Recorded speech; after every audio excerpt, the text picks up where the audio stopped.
Hey everybody, welcome to episode 38 of the Frostwalkers podcast. In the last episode, we cried a lot. Yep. So many tears. You guys, before we start, do you guys need me to, through the magic of Discord, hand you tissues? Are you guys gonna? It's been a week. We've had time to recover. But that said, I have just been listening to it over and over, honestly, because I don't know, I like crying. But why would you do that to yourself? Because it's good. It's good, but I wanted to feel happy this week, so I listened to Mystery Group instead because I needed to. Funny you mentioned that. Oh no. Anyway, so this is another one of those episodes where I gotta start with some DM talking at you. So, Oh goody. yeah, because this is kind of like depending on the way you want to look at things, this is either the finale of Arc 3 or the opener of Arc 4, depending on your perception of reality. So, It's either. Our story's a bit confusing, but you know what? We have fun, so it's all good. So, Yeah.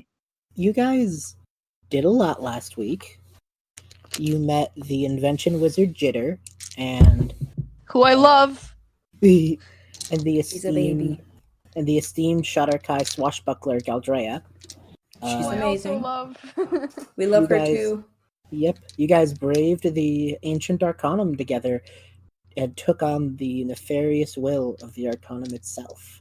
After surviving multiple puzzles and challenges, you made it to the librarian of the Arcanum and received your heart's desires, 2 tomes for Jitter and Galdrea, one that would allow them entrance into the Shadowfell, the domain of the Raven Queen, and the domain of Finley's patron. And for you, the Tome of the Bale Norn. After a close but successful ritual and a emotionally fraught event, your love and the power of your magic brought back the long-dead hero of the Shadow War, Anna, Calem's closest friend and confidant. Friend. They kissed in that episode. We say while winking heavily and using quotation marks.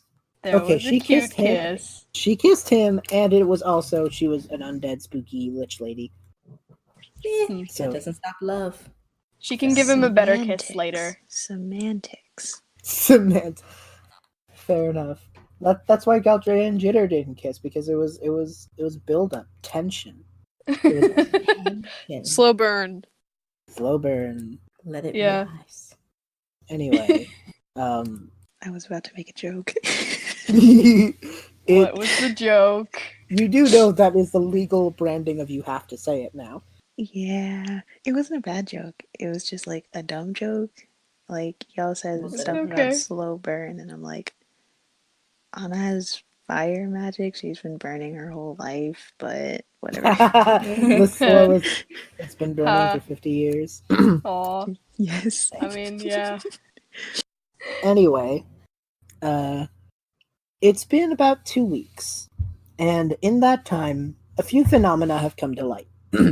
First of all, as you'd imagine, coming back from the dead does a number to your new body. Yeah, I would assume. You gotta Especially get if used you're already to, a skeleton. Yeah, you gotta get used to how, body functions work again. Your immune system is paper thin, you know? Oh, you'd get colds and things all the time. Yeah, so within a few... And also, you live in Timshul now, which is cold on Maine. So that lovely little concoction has led Anna to being a little bedridden.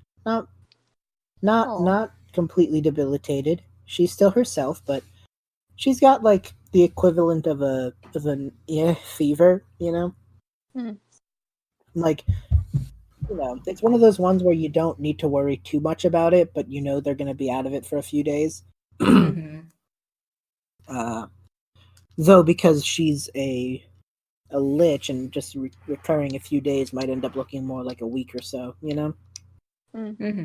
because this is the first disease her body's had to fight in 50 years. Oof.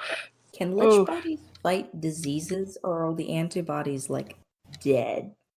I don't know, and I don't think I want to know. True. Liches are interesting creatures. They're like half alive. It's weird. But the other interesting phenomenon you notice is when the ritual was completed, the red orb, in all of its chaotic magical glory, stopped being a thing. Like, there's still a red orb, but it's not the harbinger of magic that it used to be. You think that it was because it is now the phylactery of Anna. As a result, the magic that had been laced in it for so long went back inside this lich body to give her back her sorcery. That's really cool. That is really cool. So there is an interesting catch to this, though. Andrei, you may remember well that your dear, dear, hated rival, Jarlaxle Banray, wanted to use the magic of the red orb to bring down the sky city of Sylum. Haha, good luck doing that now, bitch! Tough luck, Jarlaxle. So, in those 2 weeks, there may have been a brief altercation wherein the drow realized his plans had been foiled not by anything other than dumb fucking luck. A little more than that. We brought back a lady from the dead. Well, you didn't know the red orb would do that. That's true. So Yeah, I think that's one of those moments where Jarlaxle just probably looked Andrei dead in the eyes and went, "I have no words for this. I'm just kind of impressed." And he was almost impressed. I would imagine Andrei would just puff up with a little bit of pride at that. So the drow has pulled back on his plans with Sylum. Without the red orb, there's no magical harbinger that powerful. He's just gonna focus his efforts elsewhere. And I'm not gonna RP out the whole scene because we may have future one-on-ones for that. But I will say, Andrei, at the very end of it, Jarlaxle kind of in a very honor among thieves kind of way, kind of tipped the cap and gave you a awkward but firm handshake. It's good job, you win. I'll let you have this one. Well, that's anticlimactic. Yeah, a little bit, but that's how it be sometimes. That is indeed how it be sometimes. I feel like he's plotting something. It's too nice. You guys kind of outsmarted. Yeah, it's Jarlaxle. That's not a brash assumption, but it's not an immediate concern anymore. And I feel like he's plotting. With the news of it not being an immediate concern anymore, though, you receive a courier from Sylum.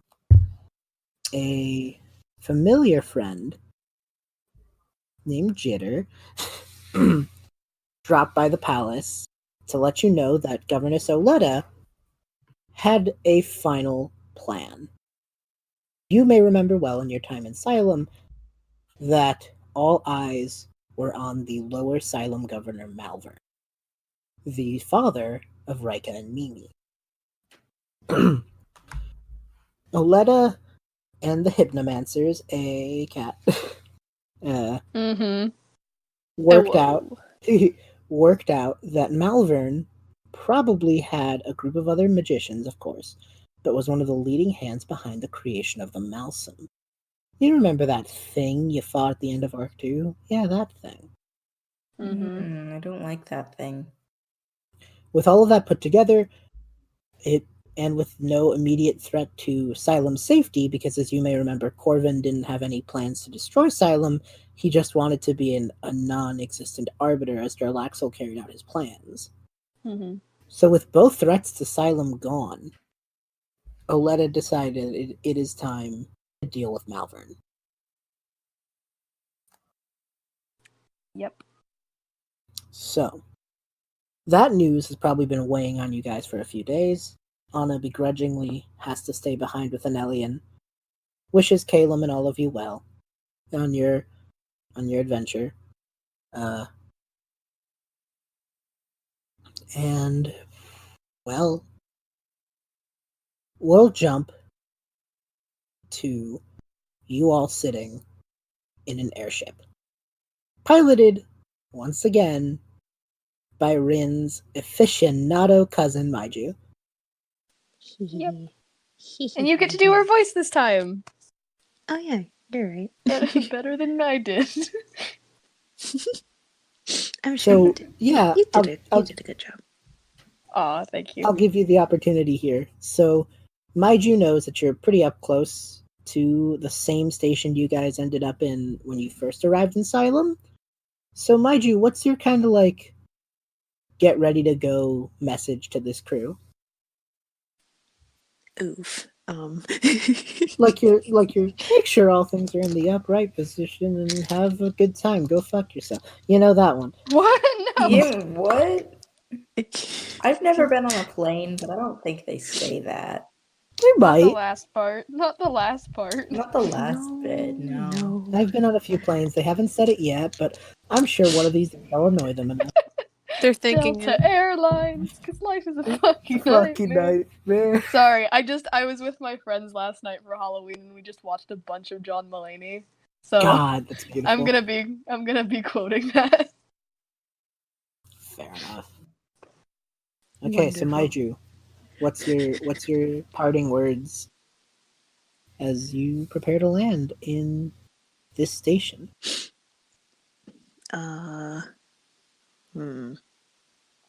Dang, you put Rev on the spot. Okay. I'm sorry. It's fine. It's fine. I imagine she was probably quiet for most of the way over. And then like as we're like landing, she just kinda goes, listen guys, Malvern's been a big thorn in everyone's side for a while now. Whatever happens, just try not to die and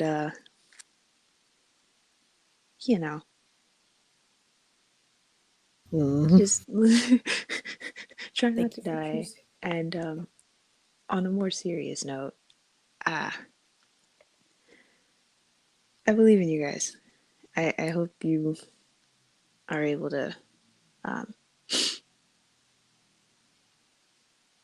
I literally cannot word right now. Holy crap. It's alright. I okay. think the message is Thank you for choosing Maiju Air.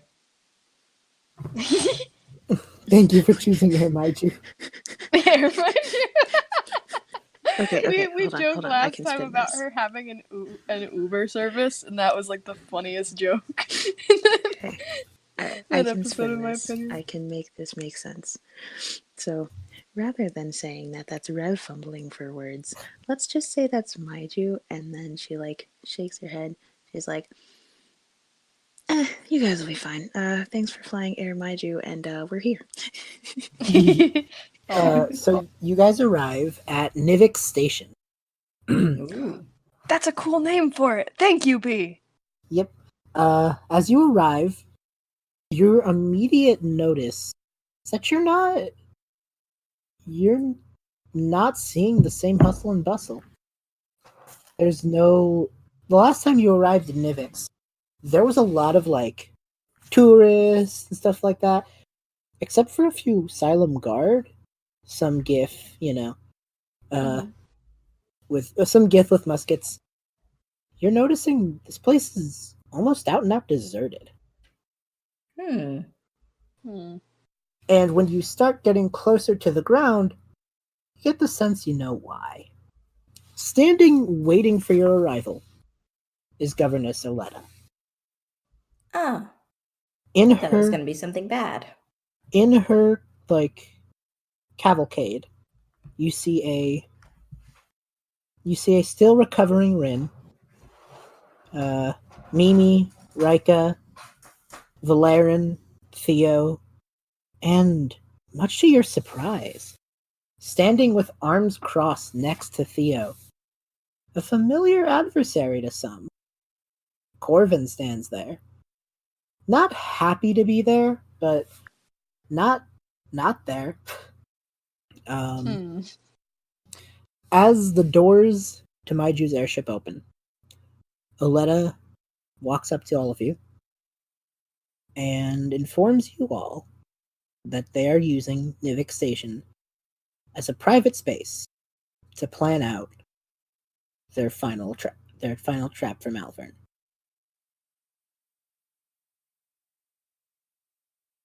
That's why it's deserted. Oleta leads you into the main office of the station. It's a rather somber tone in the room. All of you are given seats.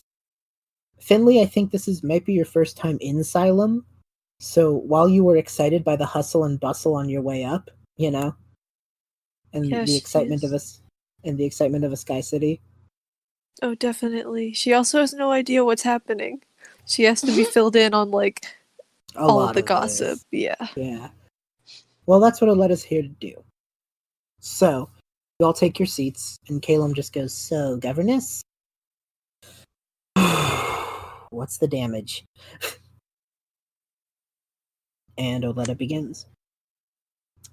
She explains that after you all returned back home from your first excursion to Sylum, Oleta received word from one of the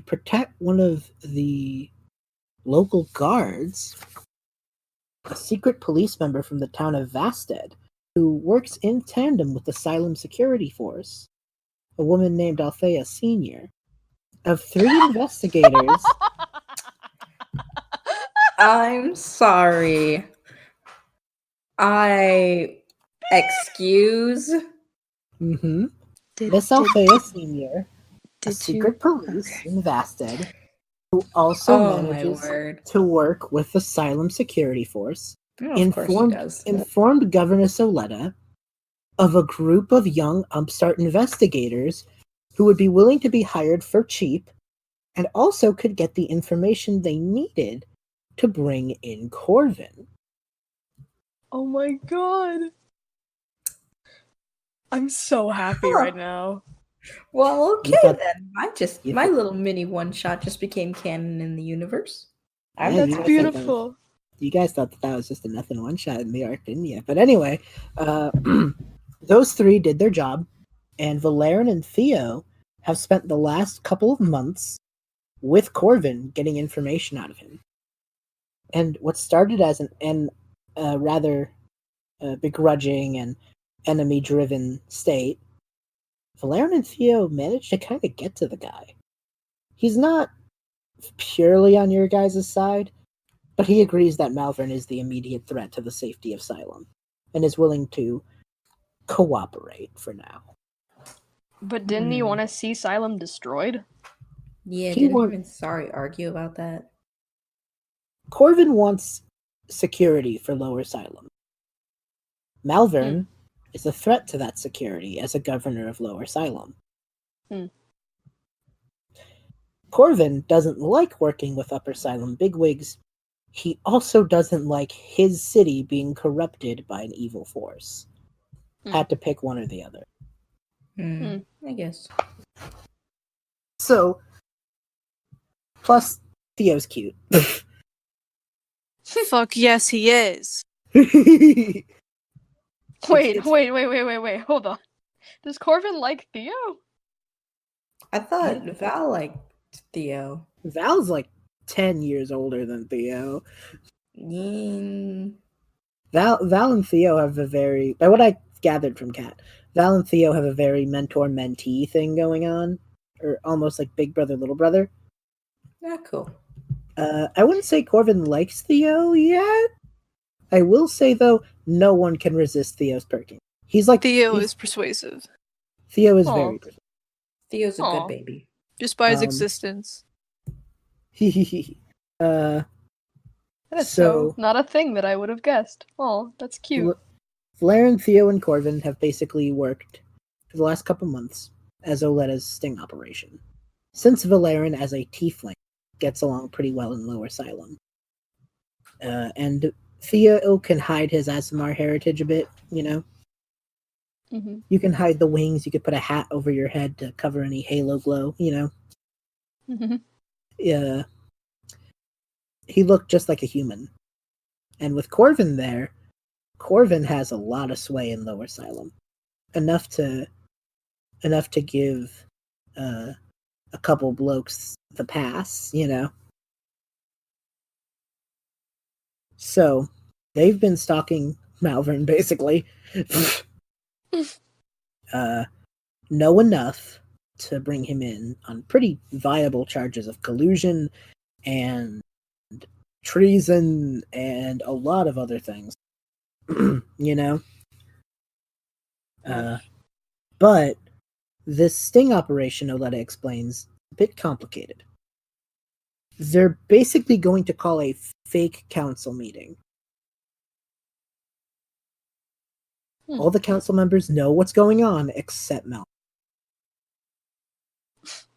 And also cannot tell Malvern for fear of treason.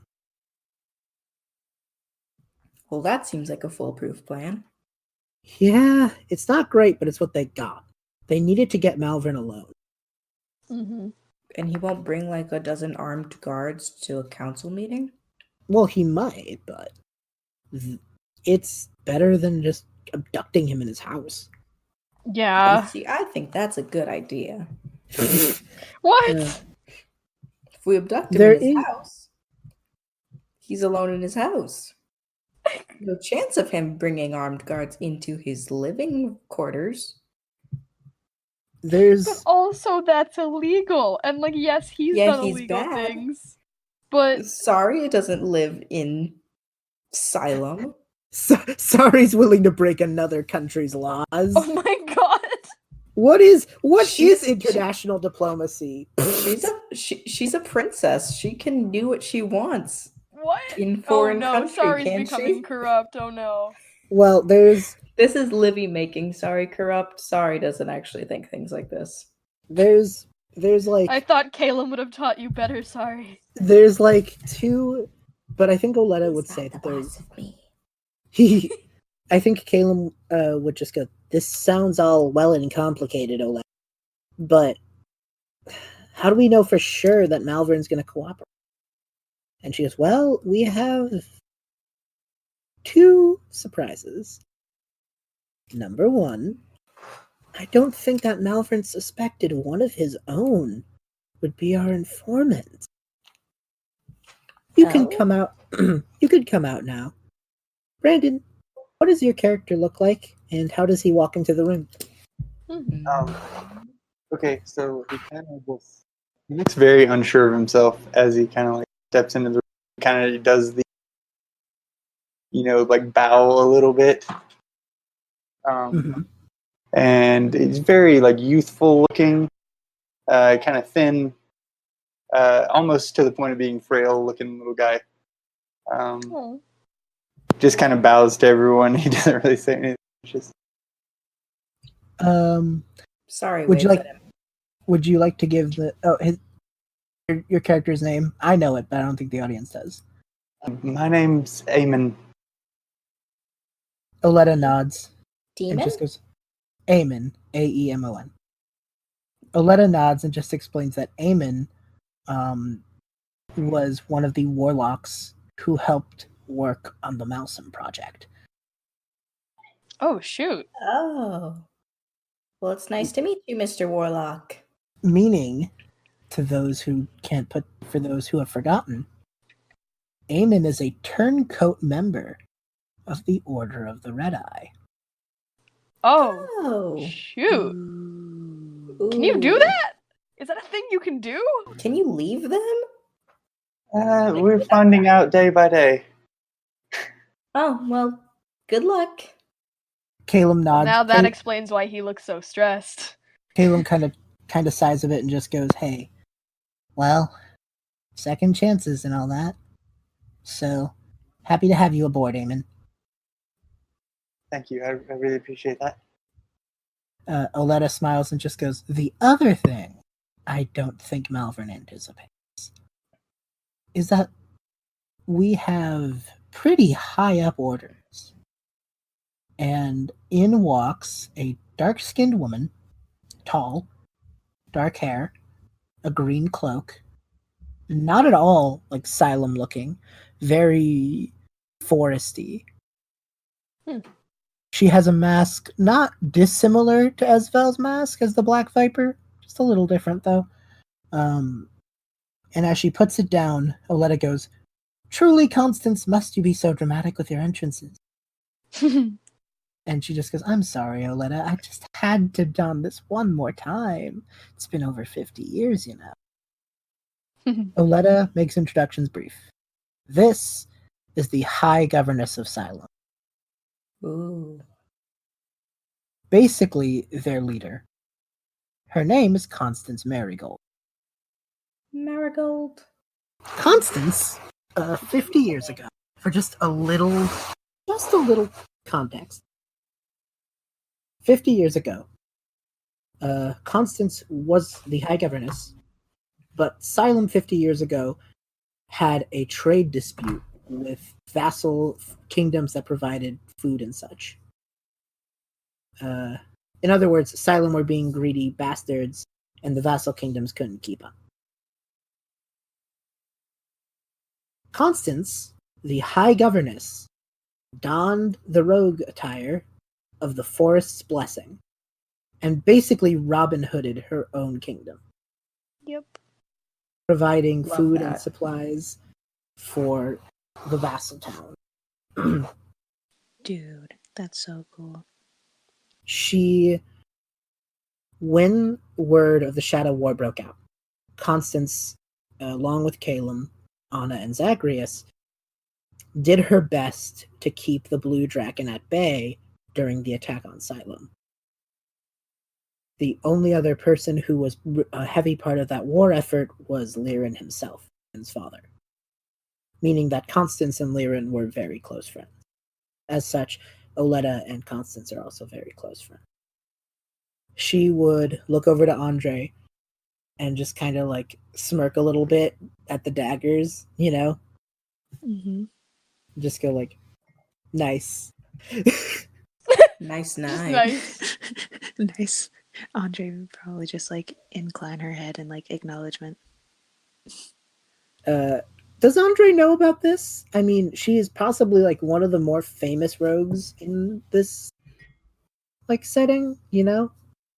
I find that funny because like a rogue's whole thing is to not. Oh, it's true. But like after the war, she became the Forest Blessing became a thing of myth, you know? Yeah. But so to see her standing there, I don't know how Andrei feels right. Ooh, that's actually a good point. Okay, so I'm gonna say that when Andrei like nodded her greeting, she was just kind of like, she didn't say anything because she worried about saying the wrong thing. Like, oh my gosh, she's a legend. Yeah, this is like if Andrei actually met Robin Hood back in Eldraine. Yeah. But Corvin actually takes a moment and just goes, "Look, we all know the plan here, but I don't know. If Malvern's as shifty as you guys are saying, how can we be sure that he's not like packing heat or something? I don't know. This is a stupid line of question." I'm sorry. Whatever. No, I'm sorry. I'm sorry, I'll be quiet.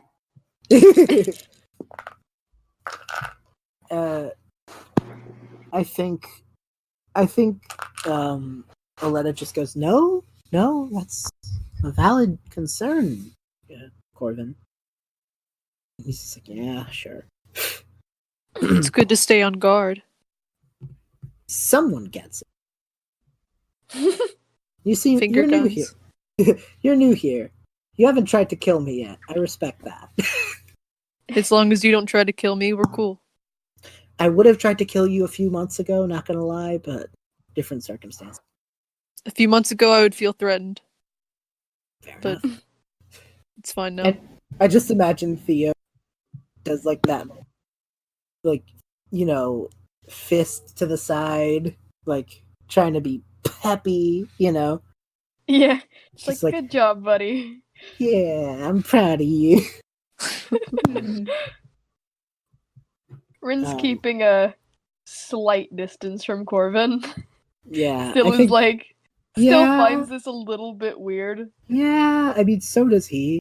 He doesn't like it much. You can tell because, like, Theo, like, happily slight punched him in the arm. He's, like, clouded out for a second. He's like, sorry. Oh. And you do notice he does, in fact, have an eye patch, thanks to Ty. Does it look badass? He just kind of, like, mumbles a bit to himself. Cat's not here. Yeah, not today. I'm still here. Glares. She wiggles her eyebrows and also glares at him at the same time. Andrei just kind of like raises a hand, like in a lazy gesture, like, yeah, Cat's not here. I'm here in his stead. Hello there. Hello. Don't take out my other eye and don't piss me off, and we shouldn't have a problem. Oh shit! Glad we have an understanding. And you just see like have sweat drop. I will say this. I will say that Andrei is a changed woman, but she's heard things about this guy, so she's wary. Yeah, that's fair. Yeah, he hasn't had his redemption arc yet. He's in the middle of it. You just Oleta turns and then just says, well, I mean, the one thing we know he doesn't have is another Malsom, right, Valerian? Yes, I am pretty sure that is dealt with at this point. The only thing he'd have are his warlocks, what have you, but considering you lot have handled far worse. Relatively scary cult. Well, small pocket of power in Sylum. And I mean, we do have someone with insider information. It's work. We are down to the people, and that is probably the best we could ask for. Constance just kind of sighs. But all of this is hypothetical until we get Malvern. So, as much as I'd like a happy scene of us riding around on electric mopeds, I think the LSS is going to be our best bet. That's and fair, I guess. I think as she walks off with Oleta, realizing that no one explained what that is, Rynn just kind of sighs and just goes, the LSS is the former train stations. Ooh, we're gonna go on a train. That's cool. Yeah. Ooh. It's so not how the much? Same train that we had a big fight in. No, that one's still under repairs. I do apologize for that. Who's he apologizing to? Sorry. Ah. And Calem just goes, don't apologize to her. I'm the one who threw up. Corvin just tilts his head a little bit. You were there? You took everything from me. I don't know who you are. So, how much about the plane of Eberron? Not a lot. Well, the LSS runs a little bit like lightning rails. You can check the private text chat for an image. Ooh, the speed train. Speed train using electric. I think this entire time, Rowan's just been looking around at everything, just like, what is this? Like, Rowan Where are the trees? Yeah, like, Rowan has never seen a place like this before, and she can't tell whether she hates it or is just, like, so interested by it that she can't hate it. I think the last time Rowan had to deal with little trees was Is It parts of Ravnica. Yeah. think that was the last I think thing. she's just like, a part of her's like, this just feels wrong, I don't like it, but another part of her is just like, it's so interesting. I don't even know what I feel. So, but she's just kind of been, that's why she's been so quiet, is she's just kind of been looking around at everything, not even really paying much attention. it's fair. I think as you guys step into the train, Rowan and Finn, who've probably been like touristing a little bit, Mm-hmm. Would realize that the LSS is a acronym for the Lyran Service Skyway. The train station service is named after his dad, who developed it.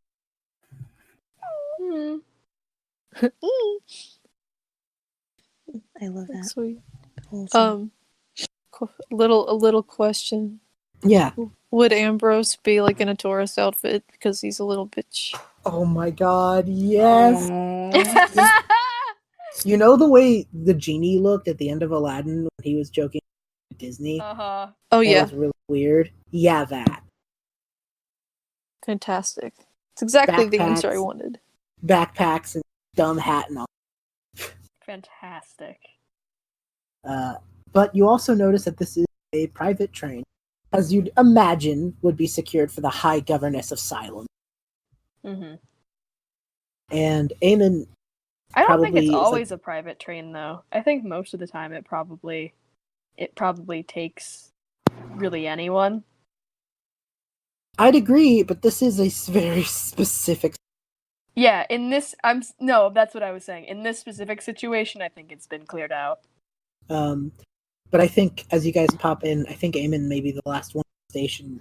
I think there's a moment. I think Calem like holds his hand out to let him in. Just, come on in, you're one of us now. And Calem kind of like pulls him in. Probably Rynn shuts the door, and Calem would Rynn just be like, so that badge. Did you do any more digging? I was wondering when you were gonna ask. I've had a lot of time to myself to think, just kind of sitting in bed. Yeah, and I imagine. I just I can't stop thinking about it. Honestly, I'm gonna DM moment here. The train is going. It's gonna be a while to get from Nivik Station to the Capitol building. So, Calem and Rynn are talking. When their little scene is over, each member of the main cast pick either an NPC or Aemon. Feel free to talk to Aemon. Just for a little bit as the train heads over to Sylum's Capitol building. Which I love the idea that it has like a private station just for it, like maybe underneath the Capitol building. So that way the governors can have like a means of transport that doesn't require them walking publicly, I don't know, like I just know Disney, which is such a weird thing to compare it to. I just know like the monorails in Disney World go from like hotels to the parks. Like that's kind of what I'm thinking here, Makes like sense. a weird analogy, but you get what I'm going for. Yeah. Like I think because it is a sky city and it's built vertically, I like the idea that like the train has to like go like a weird path around and outside the city limits itself. So there's a part where like the train rails are like out in the sky, and it has to like go lower and underneath like a section of the system, so that way it can basically end up parking underneath the Capitol building. Cool. I don't know, just the idea of a train that's railed stretch out to like outside of the city paving and the only thing there is the railing. I don't know, that just seems so cool. That's way cool. It's very cool. So anyway, as this super cool scenery is flying by at high speeds, we'll cut back to Rynn and Calem's conversation. Yeah, I'd imagine you'd have a lot of time to think on that. Yeah, I don't know, you frankly, you acted so weird when I showed it to you. I Yeah, couldn't help but wonder what you figured out. I've just not gonna lie, I've just kind of been waiting for this. Honestly, I've wanted to talk to you. Yeah. Everything with Corvin kind of threw everything in a whack. Yeah, that's a weird situation. He shot me. He did do and that. now he like works for us. I guess his job is shooting people. I guess I understand it. It just my mom confuses me sometimes. Yeah. That's why I don't like getting uberly political, because you end up in weird things like this. Yeah, I'm sure. What she's explained is that he's. I guess it's better to have him on our side than not, right? Yeah, better with us than with Malvern. It's true. Just kind of been keeping my distance. Enough. Yeah, But anyways, I can't lie the to you pen. anymore, but after everything that happened here in Sylum, I told you I'd always watch out for you, yeah? Yeah? Well, didn't do a damn good job of it last time, so let me start by making up for it here. That pin? Uh-huh. I've seen it before. You're not gonna believe me. Okay. What do you know about other planes of existence?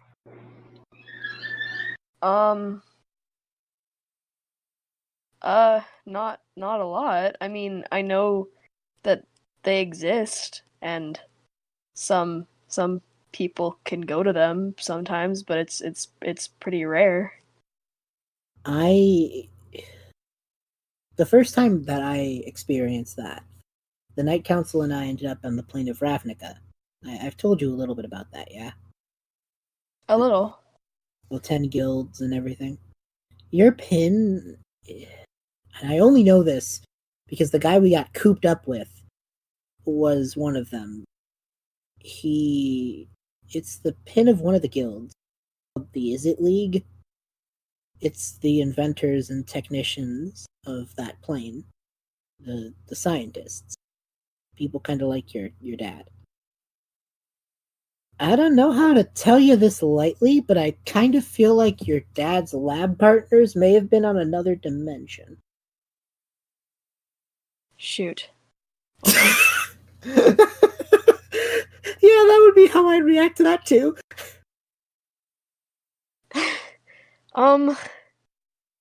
What? Okay. Give me like 1 second. You're telling me that my dad somehow went to another plane of reality? It's not that hard. And brought me back a pin? It's not that hard to go from one to the other. There are portals in my house now. Okay. When did that happen? Yeah, it's a long story, Rynn. Alright, gosh, I'll tell you more about it once we deal with the whole thing with Malvern, yeah? Okay, I guess. Wow. Stay alive for me so that way I can tell you the rest of it later. That's, I'll do my best, I guess. So he kind of just like looks out the window and he has this look on his face that's just like he is shook. Yeah, I'd imagine. Andrei, who do you want to talk to?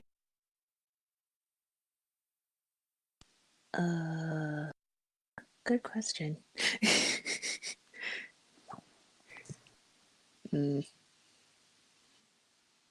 Wait.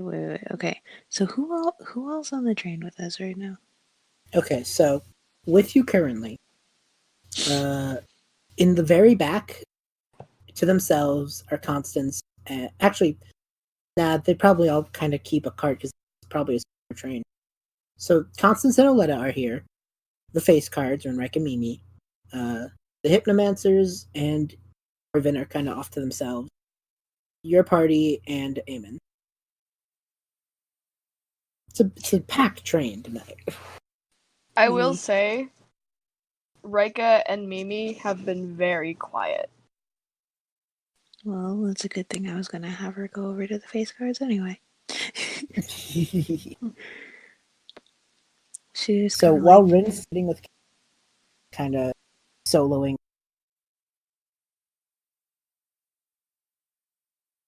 Mm-hmm.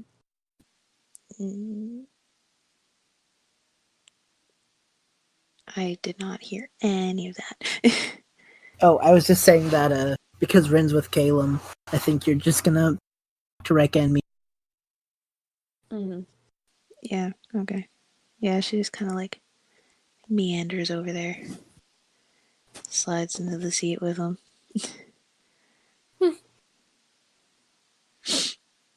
So, it's been a little while. I'm gonna say she addresses that at Rika. I would say that Rika is kind of like unusually quiet, you know? Rika's normally very animated. You know? Yeah. Very loud personality. But she's just been pretty much silent this whole time. Understandably so.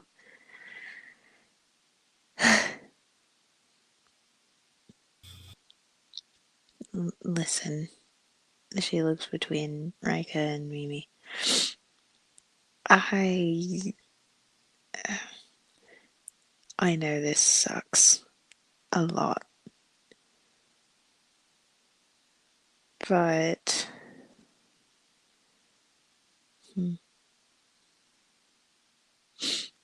she has no idea what to say to them. I'm thinking.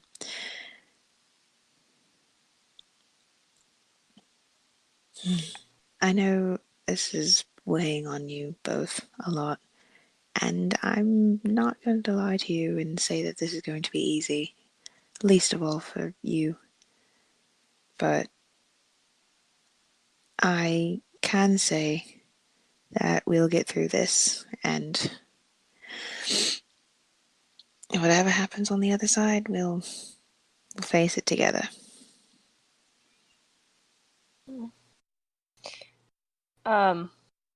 Rika just kind of looks down. And she's like,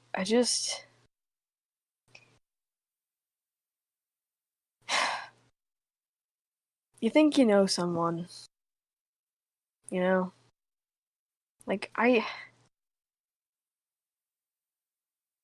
haven't been able to talk with him in a long time. I had no idea what he was up to. It was my guess. And just to find out it's this. God, I want to hate him, but I don't. I do understand that. I've been there a few times in my life. Like, he's my dad. What am I supposed to do? I wish I had an answer for you, but there's probably nothing I can say that will reassure you. I am not. Wow, very... Andrei, that's I'm really sorry. helpful. Let me finish. God. Sorry. It's fine. Sorry, I can be mean sometimes. I'm sorry. Well, it's fine. This is stressful for me. It's all right. I'm sorry. It's fine. I'm not the best at words, and listen, I'm trying. I really am. I never knew, well, that's a lie. I did know my parents, but I lost them very early on, so I never really got to know my parents either. And I can only imagine what you might be going through right now, learning that this is the person that he's become. And I wish I could do more for you, but what I can offer is to be here for you through it all and to be with you on the other side of this. Whatever happens, I hope to be there when, you know, you face him.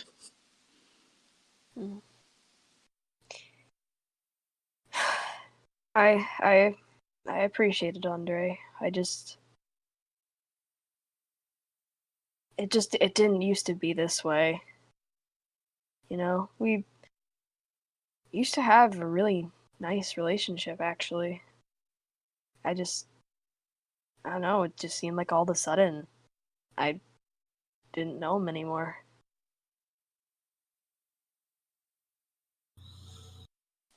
Yeah. Anyways, I'm getting real bummed out. Thanks for trying to help. I'm sorry if I didn't do a very good job. No, it's fine. It's fine. I really do appreciate it. Thank you, Andrei. You're welcome. And she just kind of like awkwardly opens her arms for like a hug. Rika, like, kind of is also kind of awkward, but she'd give her a hug back, and then she'd break away from that hug and be like, "Oh, by the way, heard anything from Esvel?"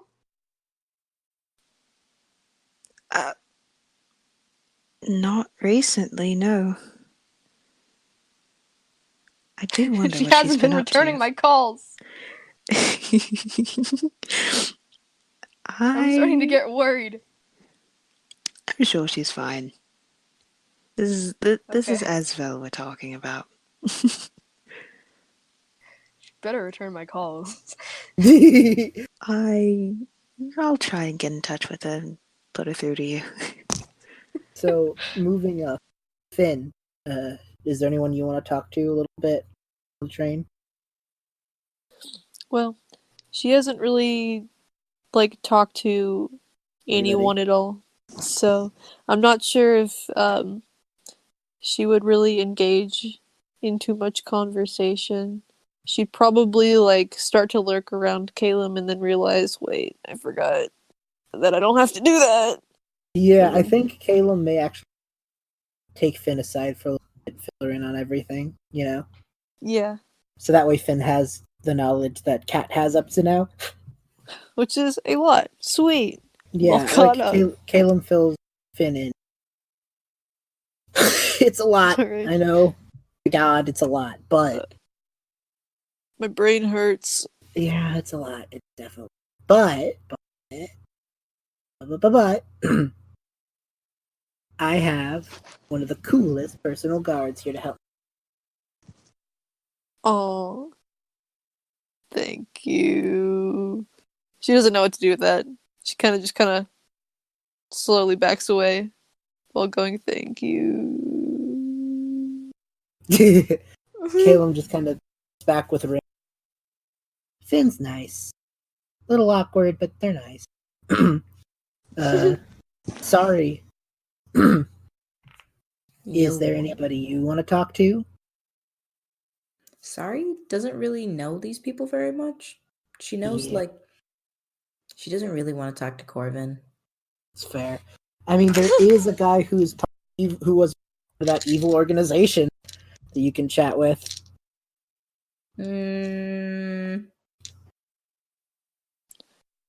Do it, coward. I'm joking. Sure. She'll go over and talk to... Oh my god, it actually worked! Because Finley insulted her. I didn't... that was not Finley, that was Kat. Sari can break the fourth wall and can hear all of us talking about her behind her back. Oh god, I forgot. Forgot how. I forgot true power. Sari has so much power. Yes, I do. Thank you for noticing. Anyway. Yeah, Sari can go talk to Aemon. Aemon. Yeah. Aemon. So, Aemon, what are you doing? I'm sorry, that's just like the best name to do things with besides Sari. So Aemon is sitting there, like he's got a book open in his lap, and he's just like kind of doing that thing where you try to make yourself so small. He's like very curled up and very small, sitting in a chair, and he's just nervously rolling this glass ball around in his hand as he's like fiddling through this. For a second, I thought you were gonna say nervously rolling up a blunt. I wish. I mean, if I was leaving a death cult, that's sure to make an impression, I'm sure. Sorry. Moving on. So he's rolling up a ball. Hi. And he almost drops the glass ball out of his hand. He's like, hi. What's that? What's that thing? It's my. It's like a wand, but it's not. It's a ball. Oh, it's a magical focus thing. Yeah. I got one of those. It's like, except for, well, not really a focus. It's just what I use to make magic. And she like holds up her panpipes from around her neck. I use this to do cool magic spells. Do you play just for not magic, or is it just... Yeah, I can do that too. That's cool. Plays like hot cross buns. God, where's fucking Carl? Oh man, I wish I had like my recorder out and then I could play for you. Beautiful. So this is like a big deal. I mean, yeah, it's kind of a thing, I guess. You guys done a lot of stuff together, or you fight a lot of things. I can say that. I mean, yeah. I'm confused. What do you want to know? I mean, just the people I'm going into this with are capable. Oh yeah, we're very capable of things. Doubt. Sorry, Be that just reassured. made me laugh. We're very capable of doing things like humans do, like people and stuff like that. God, keeping to the tradition of being extremely awkward with any new people we meet. This may be the most awkward because Sari's like talking to someone who 2 months ago could have accidentally tried to kill them. I mean, yeah. It's how it be sometimes with the Night Council. It is how it be.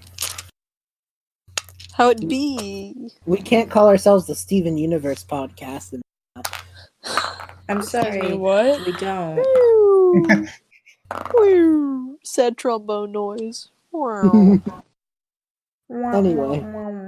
Yeah, this whole time he's like kind of like nervously like looking over his shoulder and but yeah, I just the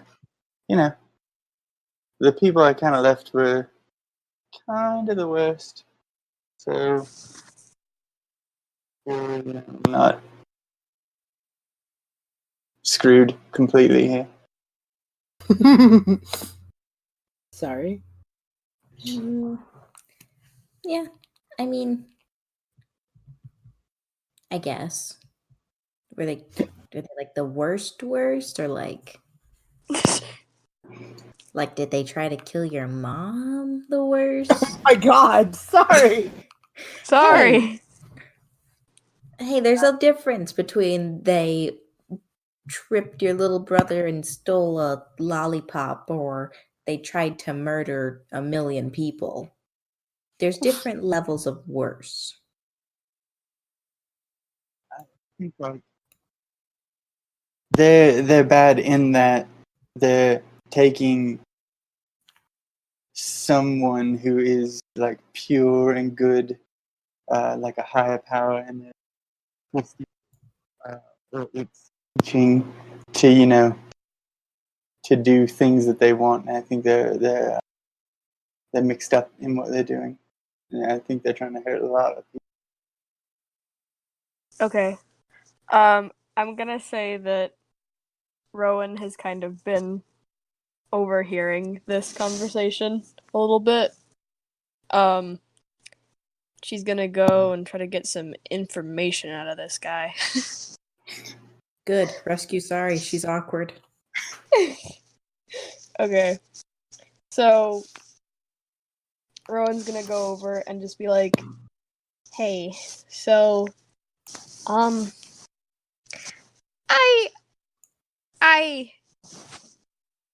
I feel like being part of, oh gosh, I have no way to say this without being incredibly awkward. Okay,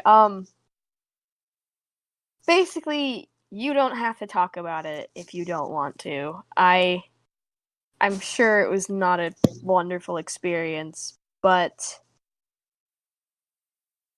literally any information that you can give us about the order would be really helpful, because we want to put a stop to it before it gets too bad. Okay, so DM, do I need to roll for how much? Here's what you would know, because here's the thing. I feel like it's one of those situations where people only know what they need to know, you know? Like, so what you would know, because you were put on the Malsom project, is that the order, one of the branches of the order, was deployed in Sylum and hid out in the recesses of Lower Sylum, feigning to be like a criminal group, like just your average group of thugs, but staying in Lower Sylum to keep proximity to Malvern, Mm-hmm. Your orders didn't come from anyone, your orders didn't come from any super-powered being or anything. They came through a tiefling necromancer. You never really got his name, You just knew that he was your boss. Mm-hmm. And all you knew was that you were working to create a simulacrum of sorts of what they believed to be the leader of the order, the higher power that they answered to, Mm-hmm. They interpreted the Malsom as like the closest mortals can get to making some form of simulacrum of its power and capability. And you'd also know that when the Malsom was defeated by the Night Council, things kind of went into that one scene from SpongeBob where they set the bookcases on fire and were running around in circles. Like, things kind of went panic mode when the Malsom was defeated, because it takes a lot of time and energy to create one of those. Yeah. Basically, just imagine like an evil office building and everyone's like, damn it! Just like, oh man, back to the drawing board, gotta start over. I think turncoat around something like the speediest way to like start making a new Malsom might require like, you've been using dark magic, but you've never had to kill anybody. You know what I mean? Yeah. Like, so when the word sacrifices started getting thrown around, you were like, all right, I'm a head out. Yeah, exactly. Yeah, Later, I think that's bye, perfectly in peace. keeping with Aemon. Yeah, just like dark magic, whatever. Having to actually like be the one to end the life, I'm a head out. Yeah. that was when it got too much, and that's when you think that they went like.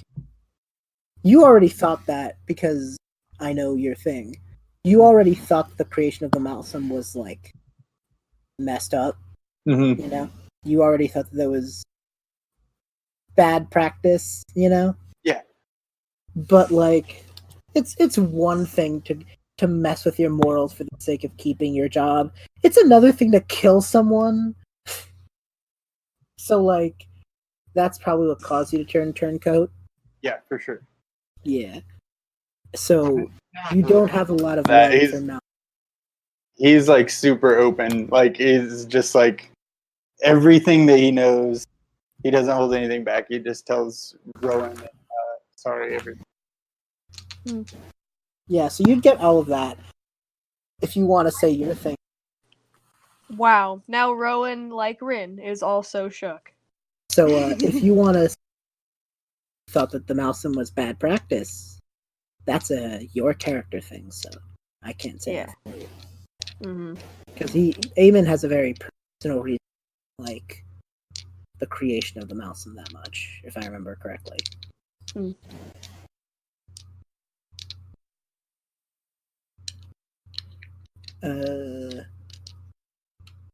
I'll just whenever Brandon can say that, I'll let him. But I'm so sorry.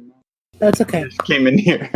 Oh no, it's just like like Aemon knows why he didn't like the Malsom project from the get go, and I think you can tell Rowan and Sari why. It has to do with like your feelings on making a simulacrum of all that, like you know. Yeah. Basically, I was. I don't know if are either of you really at all.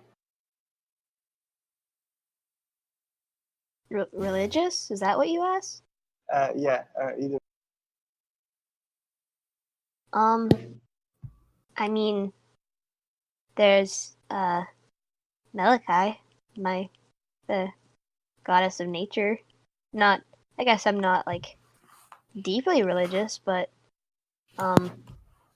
she protects the forests, and I have respect for her, I guess. Okay. Yeah. So that really lines up with like how I feel. Like, imagine if like, okay, to make kind of a worse or lesser version of that, and try to use it for what instead of they're taking something that's pure and corrupting it.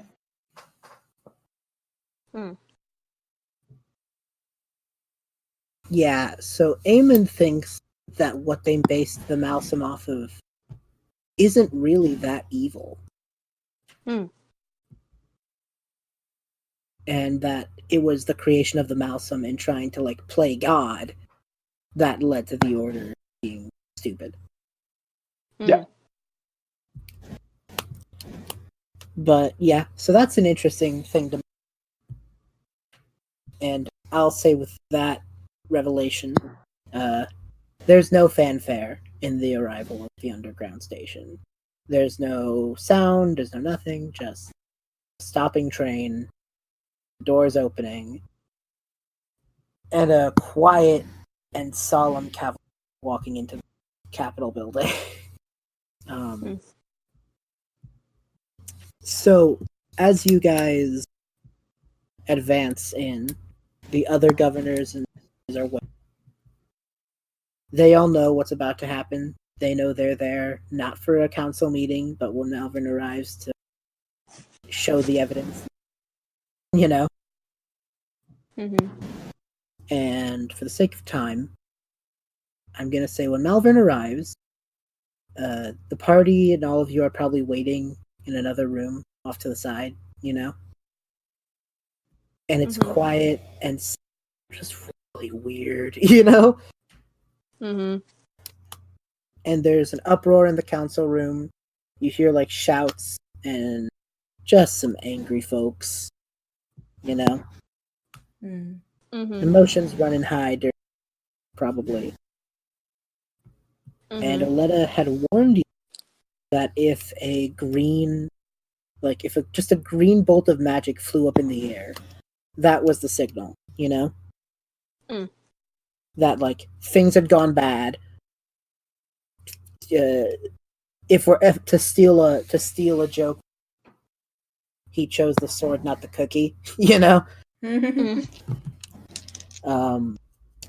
And while you're just kind of sitting there hollow waiting, I just kind of keep saying, it's just bad vibes, man. You know? Like, it's not a good time. Rika's Suspenseful. Rika's bummed out, you know? Not a good time to be doing. And you just, like, I almost imagine Rika's just kind of like just praying that there isn't a green light, you know? And I think her heart shatters a little bit when the signal is given. And Calem just kind of sighs and leave it to the bad guys to not know what to give up.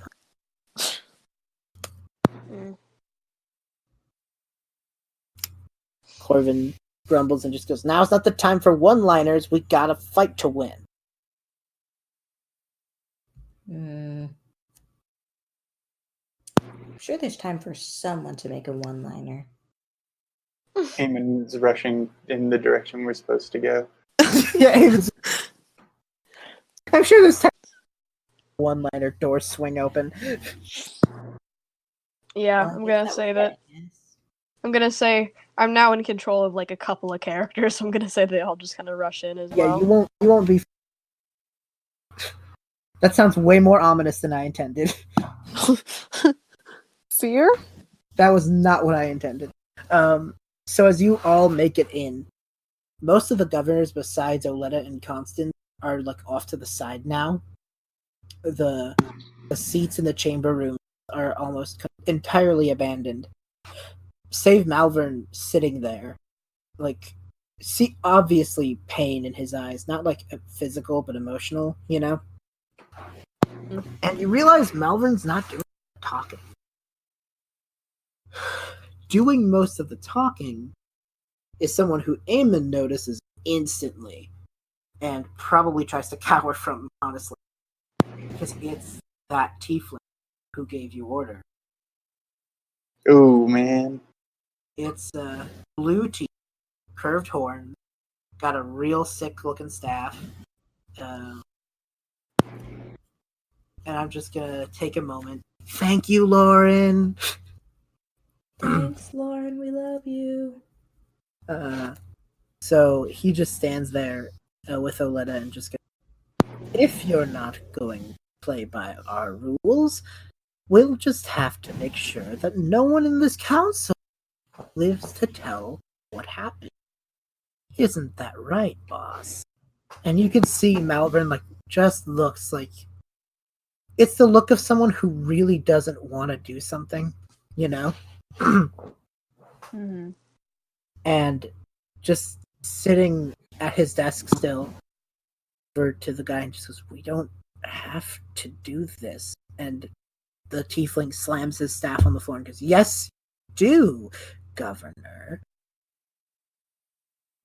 You know what happens to those who fail our master's court."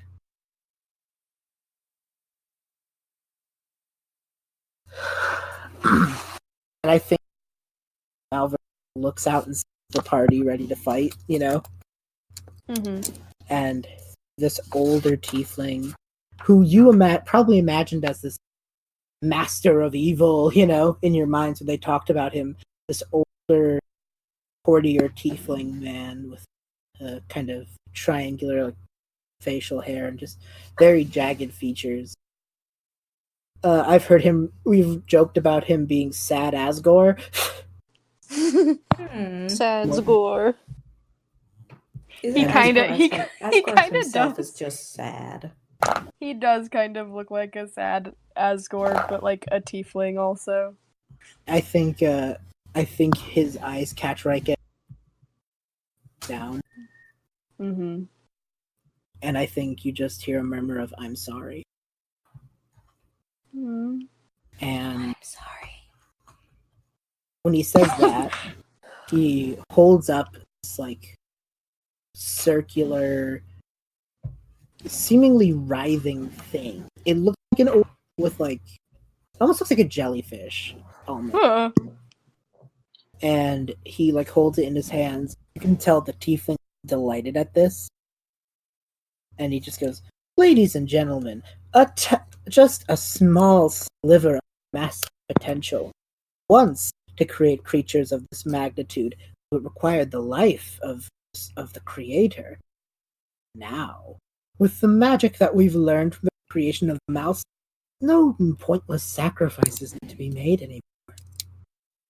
And Malvern crushes like the ovoid part of the creature in his hands, and this black tendrils of magic just start spreading across the room. Whoa. You guys remember way back in episode 5? Oh man, When, episode 5. The hag turned herself into that wolf thing? Yes.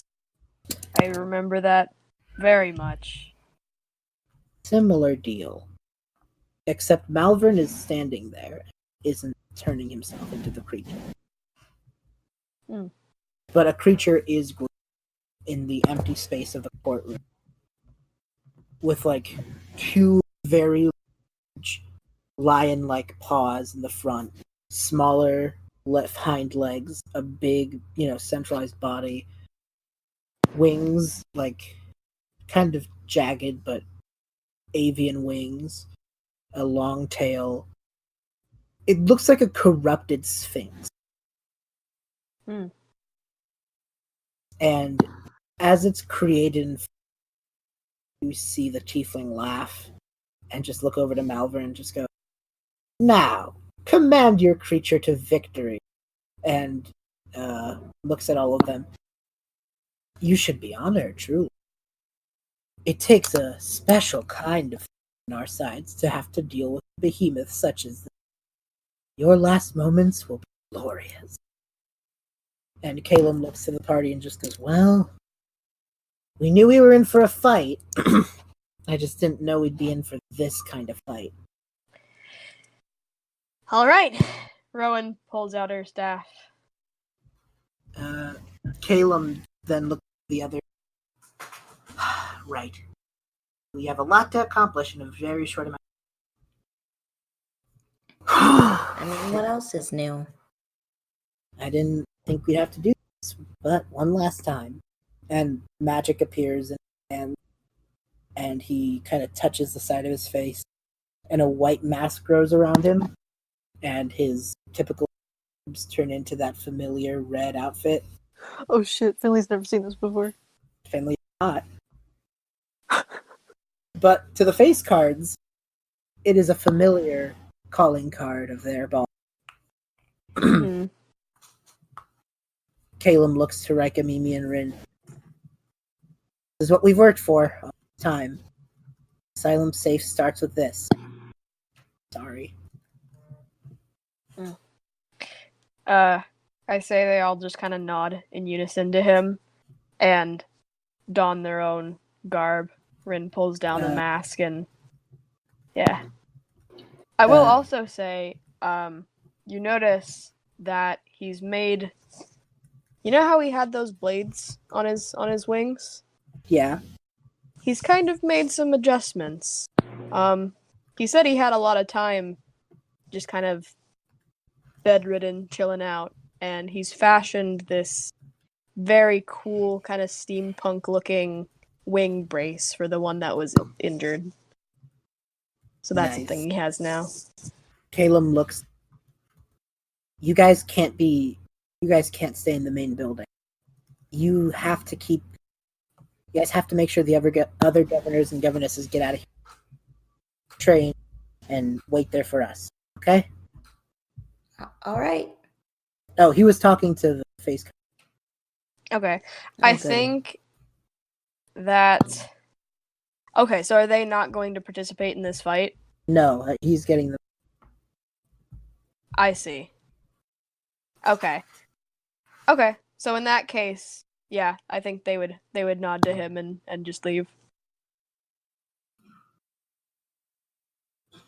Reka and Mimi don't want to fight him, honestly. Yeah. What's next? Oh, right. He would turn to the hypnomancers and tell them to make sure that they don't get out of, make sure nothing of the order gets out. Basically, keep watch outside. We have good eyes. Good luck.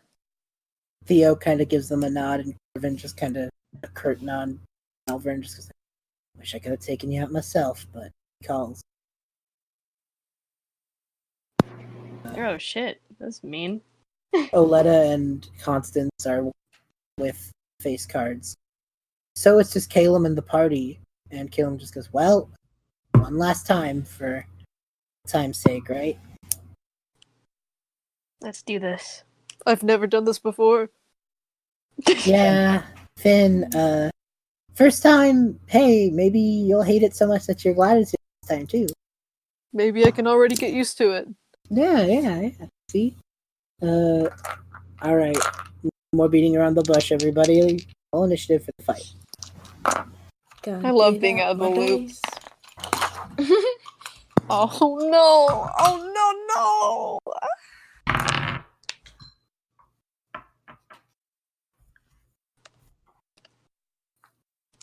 Oh man, how do I do math? Good question. Oh boy. Oh gosh, that's also bad. That's a 3. Andrei, come on. Are we going like down a list? I will in a second. Okay, I was just making sure. I didn't know how it was done. Sorry, what did you get? Give me a second to do some math. 22. Jesus.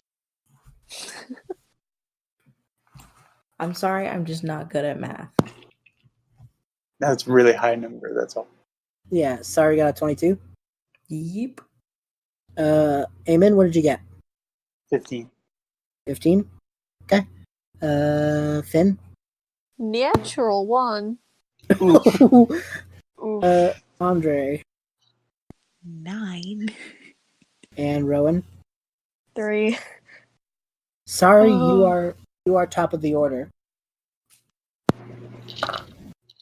And just to check, we want this guy dead? We want the monster dead. Don't care about the teeth. And we want Malvern We want to kill the monster. All right. Yeah. And the monster itself looks like a giant sphinx. Like a messed up gray and black sphinx. I will say, right. I feel like we've spent a bunch of time talking, like after it was created. So has it just been standing there? It takes a while for this thing to go from tendrils of shadow into a fully fledged. I see. That makes sense. That makes sense. That's actually kind of funny to think about. They were like, yes, this is gonna be like this dramatic thing, and they're just like, just wait a bit. It takes a while to be created. Just hold on. Anyway, it's really cool when it gets done. We promise. So Sari's casting Thunderwave. Okay. Sorry, you're gonna cast Thunderwave on the jump. She's using her 2nd level spell slot. Oh my. Now we're starting off. Okay, so Sphinx, let's make a con save. I'm assuming a 12 doesn't beat. No, it doesn't. I'm sorry. Yeah, I know you're not, but yes, I am. Yeah, I am. That's like my name and stuff. Fuck. Jesus. I hate that so much.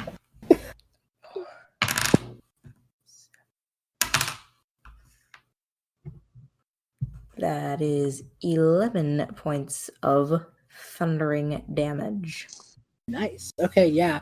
You do see it like take that hit and get pushed back into like the walls of. Again, you're in the Capitol building. It's like a marble white build, Yeah. So like its claws like. I don't want to break that. Yeah, I'm sure they could get it. Let's see. Next in the order is Calem. So Calem is going to Okay, this seems like he's going to use the help action on Finley. So Finn will get advantage. Oh, nice. And Thank he's you. gonna use Very his, cool. Yeah, and his bonus action is going to be going to disengage. So he's going to move like a bit further away to don back the wizard robes, but further away from melee range, but close enough that he could probably cast if need be. Mm-hmm.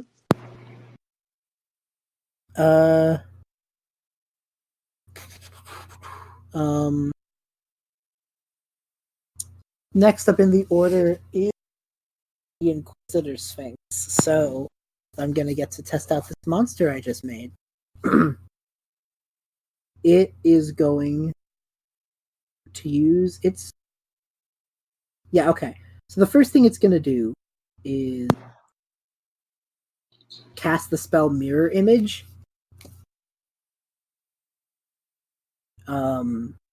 So for those who don't know and aren't dreading what that is, Mirror Image is a second level illusion that creates 3 illusory duplicates of the target. How far away am I from it? I'm gonna say this room is.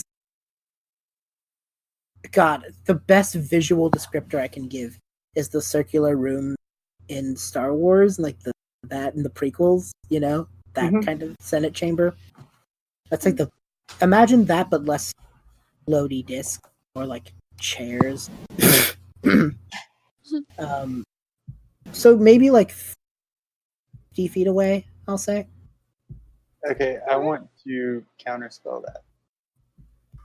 Nice. Okay. It's a Cool. second level spell. Yeah, but I'm a warlock, so it's 5th. So. Oh. Oh shit! Yeah. Okay. This creature like A roars, counterspell. and you see like these.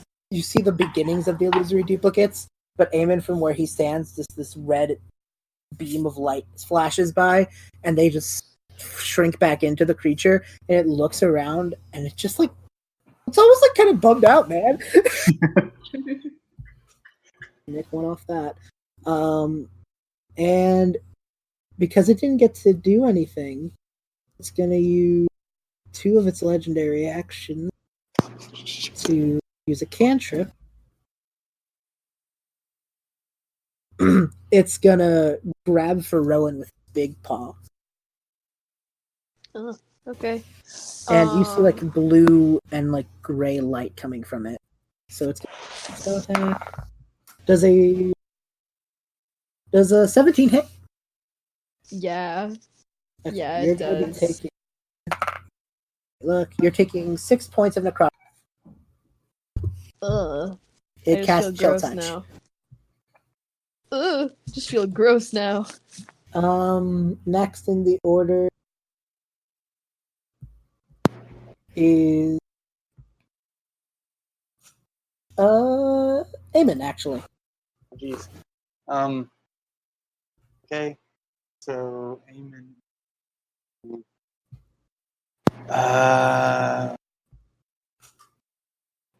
Okay, yeah. I'm just going warlock standard, and I'm going to take the orb from my hand and just roll it around and hold it up toward the thing and cast Eldritch Blast. Nice. Okay, roll the hit. Trash. 12. 12.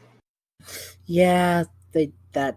Who are you going for? You're going for the big monster thing. Yeah, no, that missed. Sorry. But anything else you can do, or is I am going to try to put some distance between it and the door. enough? Some kind of cover. Yeah, okay. You might probably manage to sleep or something, Yeah. Okay. Next in the order. Wow, we're already going down from edges. Andrei, you're up next.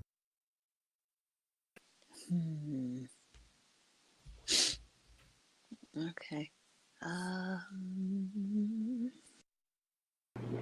I'm looking through all my stuff because I'm trying to use some things that I haven't used a lot. Yeah, we haven't had like a bona fide boss combat in a while, have we? No. It's been a hot minute. It has been a bit. Yeah, I've This been is giving a you very a lot like. This feels so chill. Like we're all. I don't know why. It's like this really dramatic fight, but the way that we're talking is so relaxed. Probably because it's kind of late at night. Hey, That's also, we vibing, guys. it's also just D&D for you. It's It's supposed to be fun. Fun and chill. Mm-hmm. Well, not chill all the time, but like we can be chill if we want to be. Yeah, we can be chill. Yeah, In that the but in private apt. Okay. Alright. I've reviewed my things. Okay. Actually, I don't know if this is a smart move. I'm listening. But you know what? I'm gonna do it anyway. I'm gonna expend 3 charges on Fearbringer to cast Inflict Wounds. Okay, on who? We have, On, there's 2 active You cut out what? there's like 2 active combatants. There's the tiefling and the giant monster. Let's do the monster. Okay. So inflict wounds. That is a. You're gonna make a spell attack. Melee spell attack. So I guess it would just be with your dagger. Be the way it would work with Fearbringer. Okay. So roll to hit as if you were rolling. Gotcha. That shall be 17. Probably doesn't it? Beats it beats. Yes. 17 hits. Okay. Roll 3d10. 10. Yeah, because inflict wounds is 5, 3d10. 7.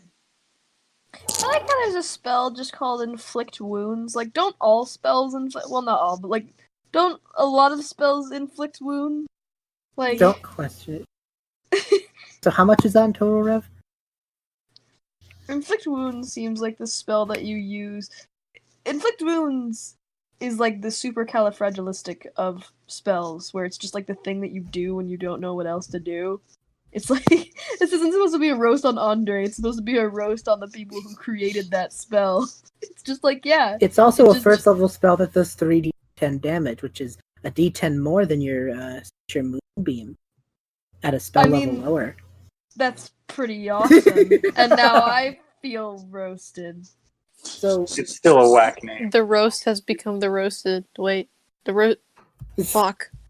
So Rev, how much damage did you do? Well, I rolled a 10, a 5, and a 7, so 22. Fucking A. Okay. Also, I forgot to ask sneak attack. You would be within 5 feet of people. So yeah, I guess so. Because you are technically hitting with your dagger. Cool. Sweet. Alright, so let me roll that 4d6. I hate everything. 5, 2, 2, 6. Another 15? Beautiful. Amazing. Wow. Okay, yeah, no, it did not like that one bit. Fucking hell. Alright, next up is our necromancer friend. And he is going to cast mage armor on himself. No.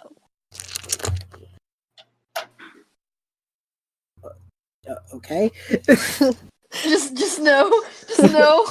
I was expecting you don't like, even. You don't do anything. You just go no. Stop it. I don't like it. This was Cat going no, just because mage armor makes me angry. And I think Mage Armor is an action, so I think that's all we can do, admittedly. I'm less angry now. So next in the order is Rowan. Okay. You're up. Cool. I feel the urge to do Moonbeam just because you roasted me. I'm gonna do that because now I'm full of spite. Yeah. So I cast Moonbeam at the wolf. What wolf? What the hell? The Sphinx. Flashback. Do it. I'm sorry.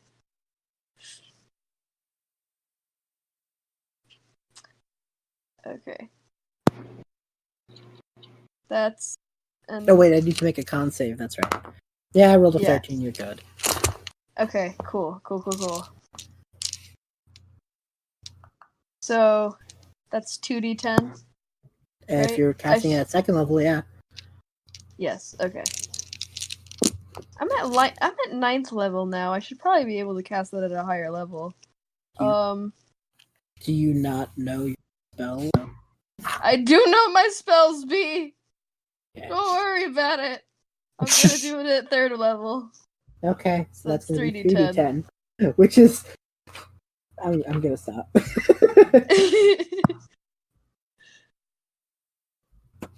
Okay. That's. Oh shit! Yeah, it's a 2, a 3, and a 1. So it's not very much, but 3, 4, 5, 6. Yeah, it's Okay. 6 or 7 points of damage. You do 6 damage. Cool. Finn, you're Great. up next. Really happy that I did that. I'm gonna hit that monster boy. Okay. Alright. You ready for this? A bonus action hex. I'm gonna. Okay. Like, are we talking the hex brought on by Hex Blade, or like the spell hex? The spell hex. Okay. So let me. Till the spell ends, you deal an extra d6 product damage to the target whenever you hit, and you get to pick an ability that it has disadvantage on. Ability checks for. So, but I guess first I should see if I, hit. I should probably try that. Hex doesn't require it a hit roll. Hex just happens. Oh, does it? Yeah, Hex just happens. Okay, I just assumed because it said, whenever you hit it. Yeah, no, you just place the curse. Nice. So just pick an ability score that it'll have disadvantage. Do I just get to pick whatever? Between Strength, Dex, Con, Intelligence, Wisdom, and Charisma, yeah. Let's do.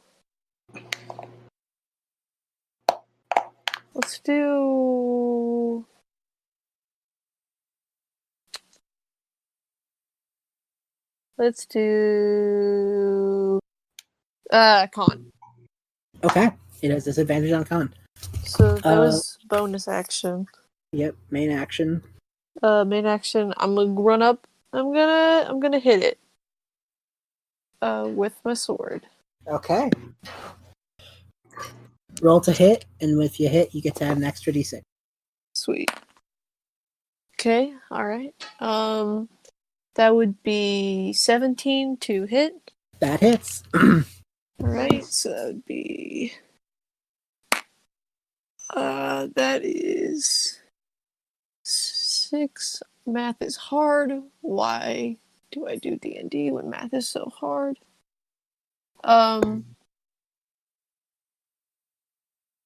So that right there would be 9, and then I have the extra D6. Yep.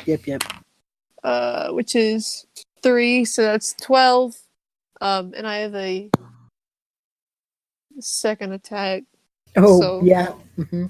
I'm just gonna do that again, real quick. Fair enough. So the first was 12 total. Mm-hmm.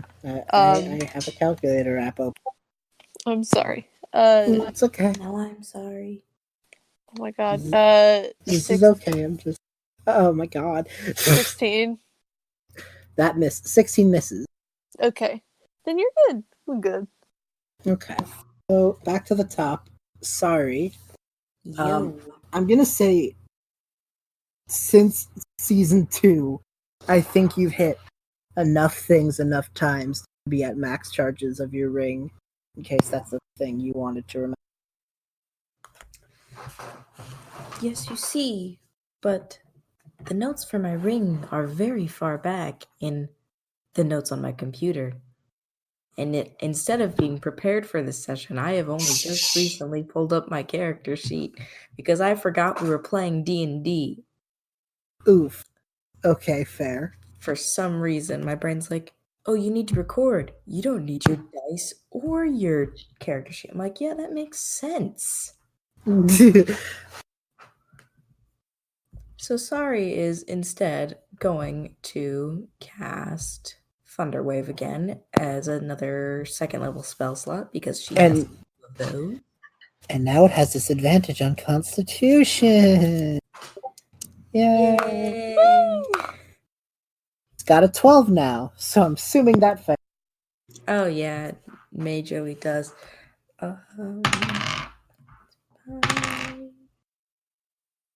11. You guys. It's so hard statting out an encounter for you all. 17. Okay. That's a 17. Yeah, it takes that.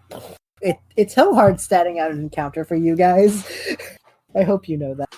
Yeah. We appreciate you, B. Oh, shit. I forgot about that. Alright, well, whatever.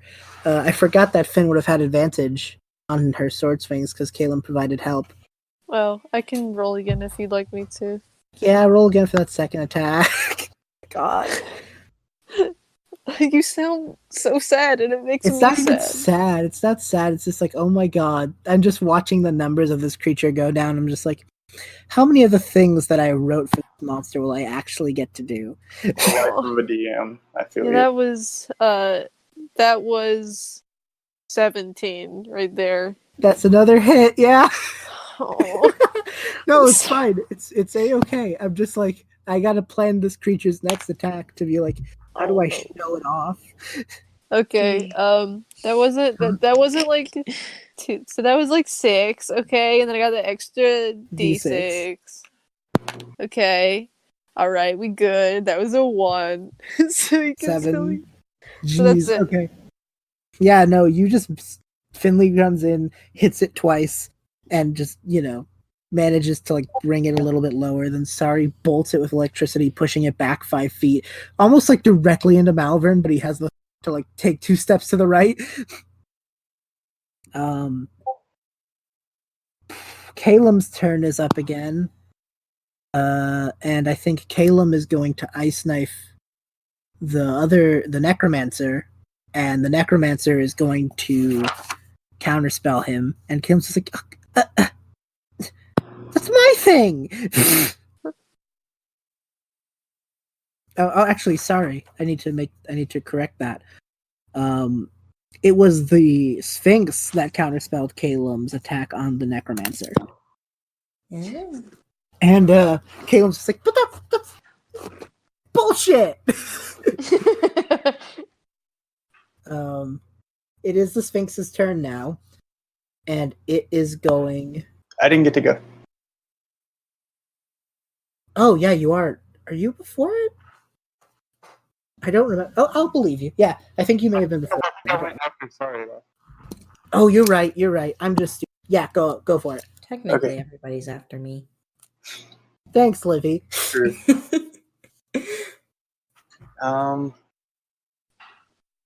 Okay. So, real quick, what's Malvern doing? He is standing there. He's around. He can't leave because he's holding like his magic is being used to like keep this thing, Yeah,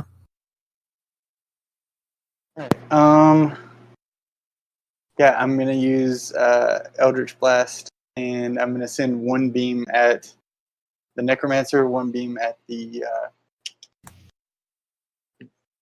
I forgot I have 2 beams because level 5. Right. Okay. Yeah. Well, that first one's complete trash. 10. Fair enough. Yeah, that's gonna ping off whichever. We'll say the one that's going for the Sphinx is, which is also not enough, I think. Which one was it? Say the number again. Sorry. 14. Yeah, no, both of those miss. Unfortunately, so the mage armor, the necromancer. But yeah, on the Sphinx's turn, it is going to look over at. Ooh, this is mean, but I love it. It's going to look over at Calem, and it's going to cast a spell. And Calem needs to make an intelligence saving throw. He is a wizard, but he rolled a 10. And no. Calem, Oh no. Calem starts like shrinking in on himself and just looks utterly terrified. The Sphinx has casted the spell Enemies Abound on Calem. Oh, shoot. No. What does that even do? Okay, wait, what does that spell do? Whenever the affected creature chooses another creature as a target, it must choose the target at random from among the creatures it can see. Okay. And he loses all distinction of friend and. Oh, I see. So we all look like enemies to Calem. Yep. He just doesn't know what is going on anymore. Heck. Calem, what's going on? What happened? He just can't answer you right now, honestly. It looks like he's just. It looks like he's what? He's just terrified. He just doesn't know what to do. Mm. Lucky Calem's turn already passed. But, Andrei, you're up. Oof. Okay.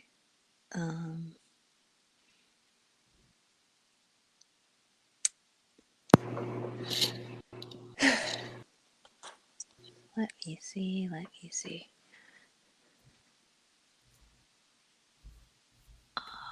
If it makes you guys feel any better, it's almost level spell slots.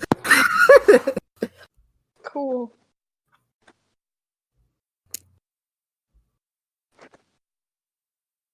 What are you gonna do, Andrei? I'm trying to decide if Fair. I want to make your life harder. Do it. Alright, so I'm gonna try out the shadow half of the Sword of Light and Shadows ability. Do it. So Okay. it does require a hit to pop off. Yes, I will be making that hit.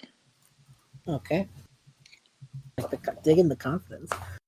Well, I will be attempting.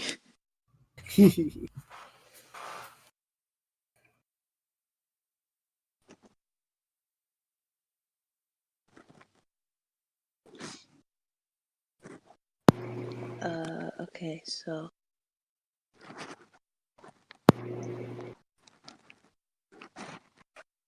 it's at base 17 to hit the Sphinx, and I know that that's the AC, so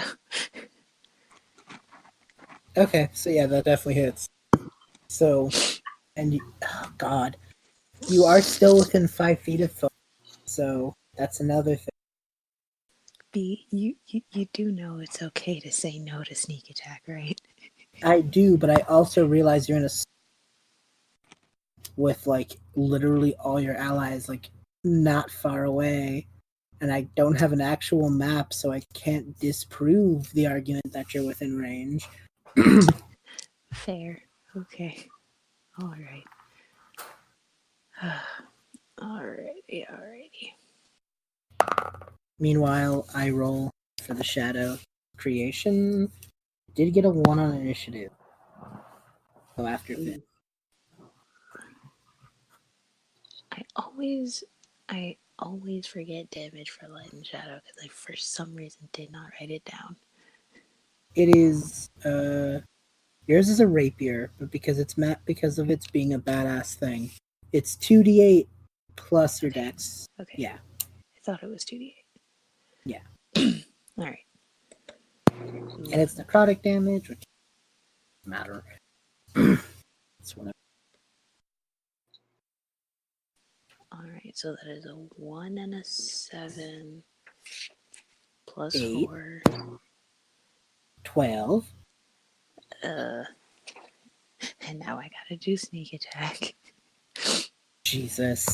Okay. Nice. See, I'm not This mad. is what 9th level is like. We just get to do everything. The All those bad power. rolls. You've given us too much Sorry. power. So easy. She just like, I'm gonna hit you real hard. Alright, I'm done. Time to take a nap while everyone else does their stuff. So sneak attack is a 1, another 1, a 2, and a 4. 8. Okay, as you slam this blade into like the shadowy body of the creature, this like hit, you see like the black ooze just starts spurting out of it a little bit, shrinking its size some. Mechanically speaking, you have brought it at or below 100. Nice. So Neat. yeah. Which is like the first big milestone of things damage taken. It is the necromancer's turn. And since his Does he last have a turn was name? his name is Frederick. Okay, thank you. Because his last turn was admittedly really lame. He just mage armored himself. He doesn't have much better though. Oh my god, yes. Yes. And I know it's not gonna work. I'm gonna cast a fire. He's gonna cast a fireball. Oh no. Because no. just fireball. Just Only fireball. fireball. Just fireball. Just Only fireball. fireball. Nothing but fireball. Mm-hmm. But as that happens, even though the one thing about enemies abound is it doesn't say that he can't not affect the bad guys. Yep, so everyone's an enemy. Right. So Calem sees this fireball and is just like, oh hell to the no. And he's gonna counterspell it. And Frederick just like looks at Calem. Guess that makes sense, but fuck. Rowan, you're up next. Okay. I'm going to I do want it on the record. No damage has been taken to the necromancer, but he is also apparently incompetent. Whatever. fantastic. Cool. Okay. So I'm going to do call lightning on Oh. the well, maybe we can defeat the monster and then defeat the guy. I'll do the monster. Fair. So you're gonna hit the monster with a call lightning? Yep. Okay. So that is some sort of saving throw, I bet. Yep. No, I don't want Dexterity, to I look wanna up say? counter spell. Hold on, I got it. I have it. It is Dex save. Okay, it's not con. I was just like, is everything this thing's gonna have to go in con? It rolled a 6, so it doesn't matter. Do your worst. Haha! That's what you get. It's what you deserve. So that's 3d10. Yep. A 5, a 7, a 2. That's 7, 8, 9, 10, 11, 12. It's 14. 14 points of damage. Yeah, no, it don't like that much. Woohoo! Okay. Next is Finn.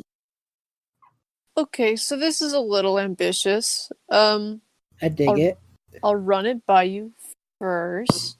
I'm probably gonna dig it, just so you know. Alright. Okay.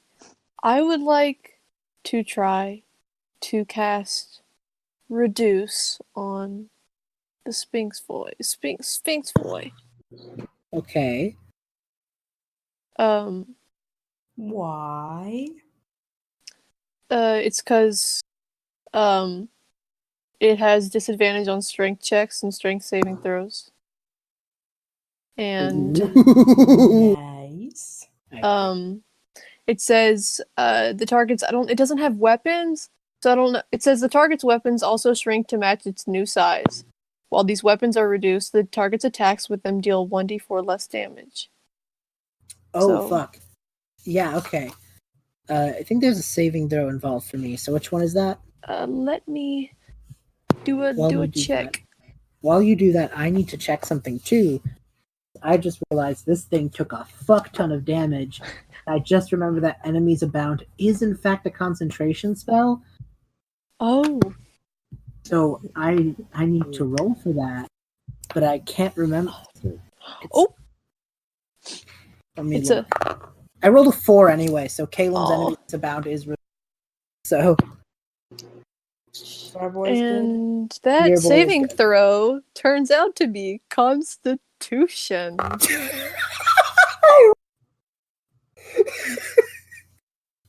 We're gonna fucking stomp this. Woo! We're gonna stomp this baby to death. So it does shrink from a large monstrosity to a medium monstrosity. Oh my god. And, its strength is gonna be disadvantaged. It doesn't really have any weapons, but I will say that you notice Malvern take some psionic backlash from this. And yeah, he don't look that good after that. Next, but it is his turn. He only attacks every other round, which is fun. And he's just gonna try and cast banishment on Calem. What? Is he just gonna send him to another plane of reality? Basically, yeah. Well, okay. Calem needs to succeed on a charisma save. Well, the thing about being banished is he can't be on the initiative turn during the banishment. Yeah, so I was going to try to... Counterspell? Counterspell, yeah. Okay. Yeah, you're at 5th level with your stuff. Yep. So he was casting... He only has 4th for banishment. So, So, yeah, he's... Yeah. No. One of his spells is out. So, Calem's still in the order, baby. Top of the round. Sari. Yo. Oh, wait. The shadow has to... I forgot about that. It's going to try and strength drain the necromancer. 7, 8, 9, 10. The shadow misses. It is a shadow. It's a CR half creature. It can't work miracles. Anyway, Sari, you're up. All right, I'm back.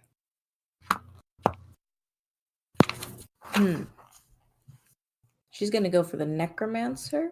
Okay. And she's gonna... Well, she doesn't have second level spell slot for that one, but she's gonna try and cast Charm Person. That's a charisma save? It's a wisdom save. Wisdom. That's a 17 plus 2. Well, the thing to beat was 14, so yeah. You're good. Fair enough. Okay. Next up is Calem, who, after having 2 really shitty spells thrown at him, ain't really happy. So he's gonna ice knife that necromancer. And this time he's gonna hit because the Sphinx ain't gonna want to counterspell. Nice. So that's gonna be D12, 10, D8, 2, 8, 10. That's 20 in total damage from Calem. Get him! Nice. And the necromancer already does not look good. Next up is Aemon. Aemon, I'm going to try something different this time. Okay. Chill touch, which is ironically not a touch. Yeah. I'm going to cast it at the necromancer. Okay. Chill touch is a spell attack, so you. That's a 26 to hit. Jesus Christ, yeah. Oof. So 2d8. That's 2 6s. Damn, okay. So that's... Yeah, talk about a 2 weeks notice. Jeez. Okay, yeah, no, he ain't looking good from that. And, do much about it either. It is now the Sphinx's turn, and realizing it's in a losing battle, it is gonna do a thing, and it's gonna it's gonna like hold out its claws, and a black cloud appears that at first you suspect to be smoke of some kind. Then you hear buzzing, and it's casting Insect Plague. Oh no! Oh no! Nice. It'll be great. It's gonna be good, guys. Everybody make a con save. How ironic. Please, do I have good constitution? I don't. Oh no. Oh, thank That was God. really bad. That's an 11. Oof, yeah, that failed. No. Okay, wait, but I have a +3. Okay. It's The number to beat is 16. Cool, I got 21. yeah, no, that's a 10. I crit. Nice. So everyone who got above a 16, you're only going to be taking 9 points of damage. Everybody else is taking 18. That's not too bad. Great, wonderful. Points of damage. But I'm also not squishy, cough, cough. So That was, though, its only 5th level spell. Mm-hmm.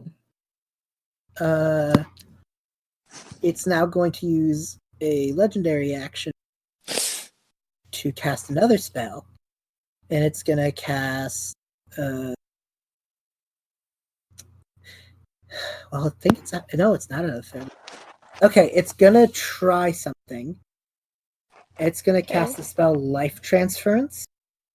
What?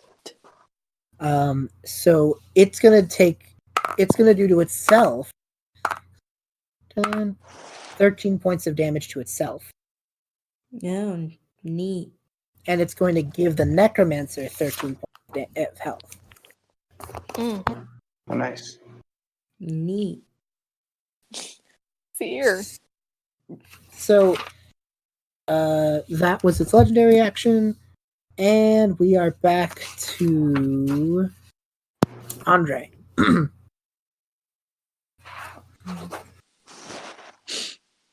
Yeah, I gave this thing some weird spells, but I'm enjoying it. Fair enough.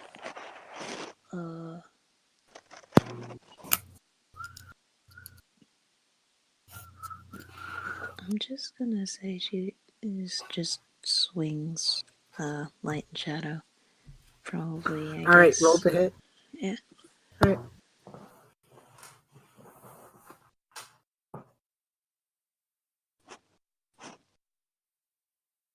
Ooh. Actually, I'm gonna go for the Necromancer this time. That is a 16 to hit.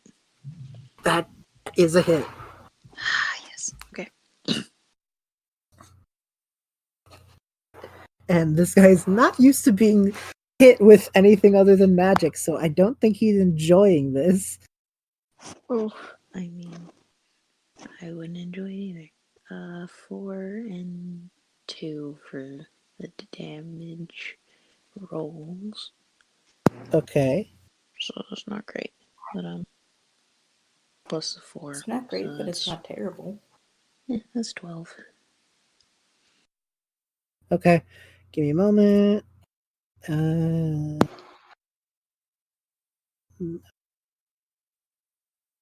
Okay.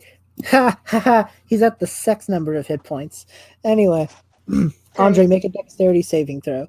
As you just stab him with this, he like surrounds himself with like these black flames and tries to shoot them your way with a hellish rebuke. Ooh, he tried it. Nat 20. Oof.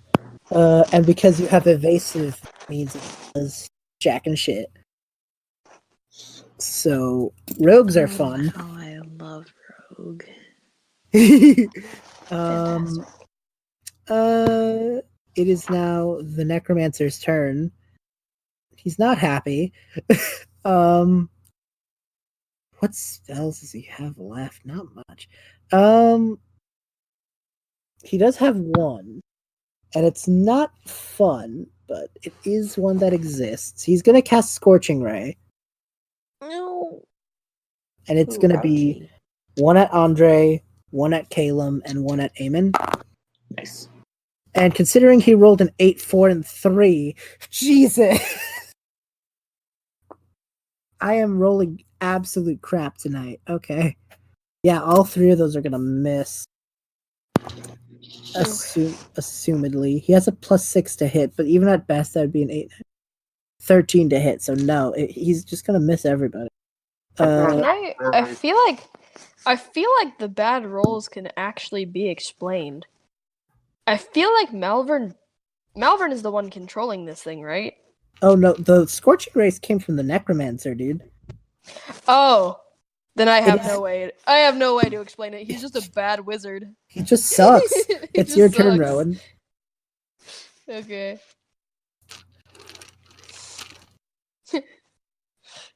Gotta start insulting this guy like Taco insulted Jenkins. Just being a kind of a shitty wizard. Anyways. And the Sphinx is out of 5th and 3rd level spell slots, which sucks because those are really good spells. Tut tut. Okay. No sympathy for me. He's trying to kill us. I'm gonna look up something really quickly. Oh boy. Do you want me to come back to you and jump to Finn? Yeah, you can jump to Finn. Okay. Finn, do your thing. Okay. I believe I was thrown off guard. I'm gonna go to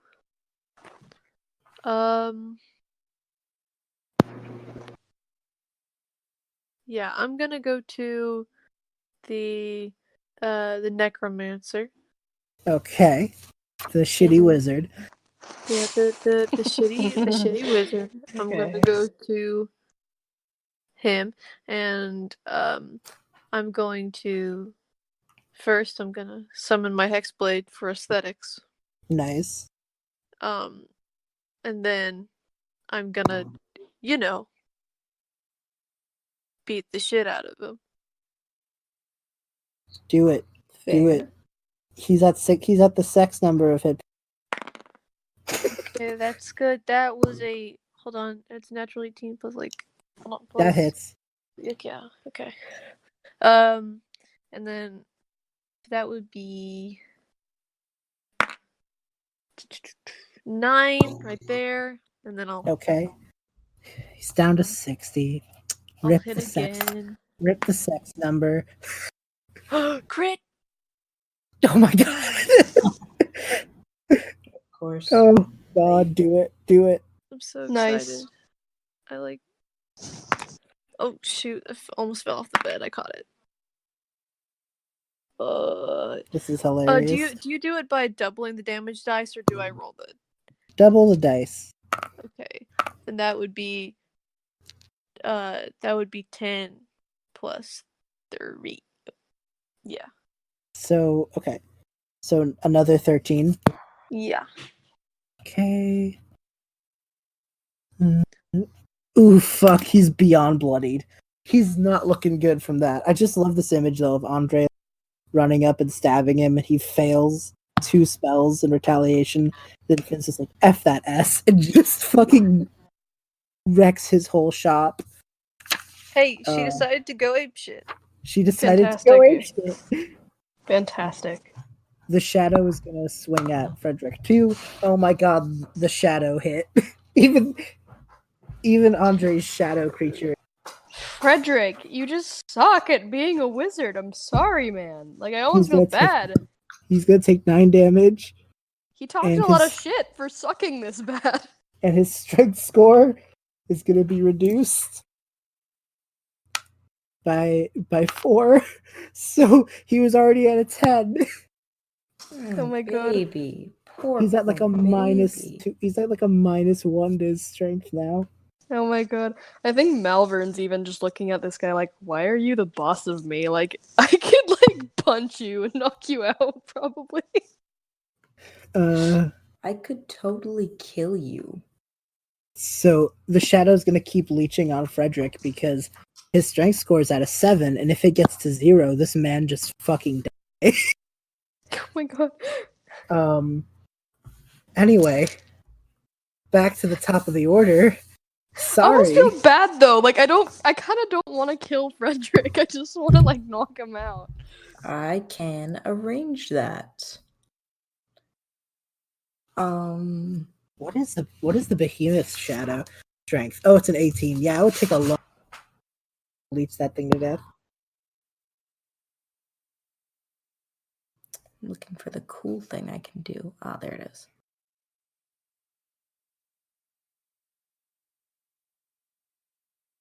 Yep, that's a thing. I'm gonna unarmed strike and then flurry of blows. On the necromancer? Yeah, on Frederick. I think you guys are just bullying him at this point. Poor guy. Shouldn't have talked so much shit if you can't live it up. Or live up to it. That's a 25 to hit. That's gonna happen, yeah. Do you want me to do all of my rolling for flurry of blows too right now? So he can just take mass damage? Yeah, do it. Oh my god. Wrecking Alright. this poor man. So I'm going to assume that a 16 doesn't hit. It would actually, because he only got up to 15 with mage armor. Oh, I'm sorry. Oh. So then a 20 also hits. So that's 3d6. 4, 5. I feel like Lauren's gonna be sad. We just like Destroyed him? we just destroyed her character. It's 10. Oh no, Lauren's dying. I'm messaging all of this to her. 10 plus 4, 8. I'm sorry, we're beating up your little evil son. 12. 10, Bully the e-boy. 11. Bully the e-boy. Oh my god. I hope you know she just sent me as it should be. Oh my god. Oh my word. So that's, I believe. Oh my word, I stopped doing math for 4 seconds and lost all numbers. Hang on. No! So that was 11 plus 4, 8, 12. Numbers elude me. 23? Jesus Christ. 23 points of damage. Oh my god. And Sorry. I'm going to impose an effect. Okay. Oh my god, okay. I feel like actually bad for him now. I shouldn't. He's an asshole. I'm going to use my open hand technique. Okay.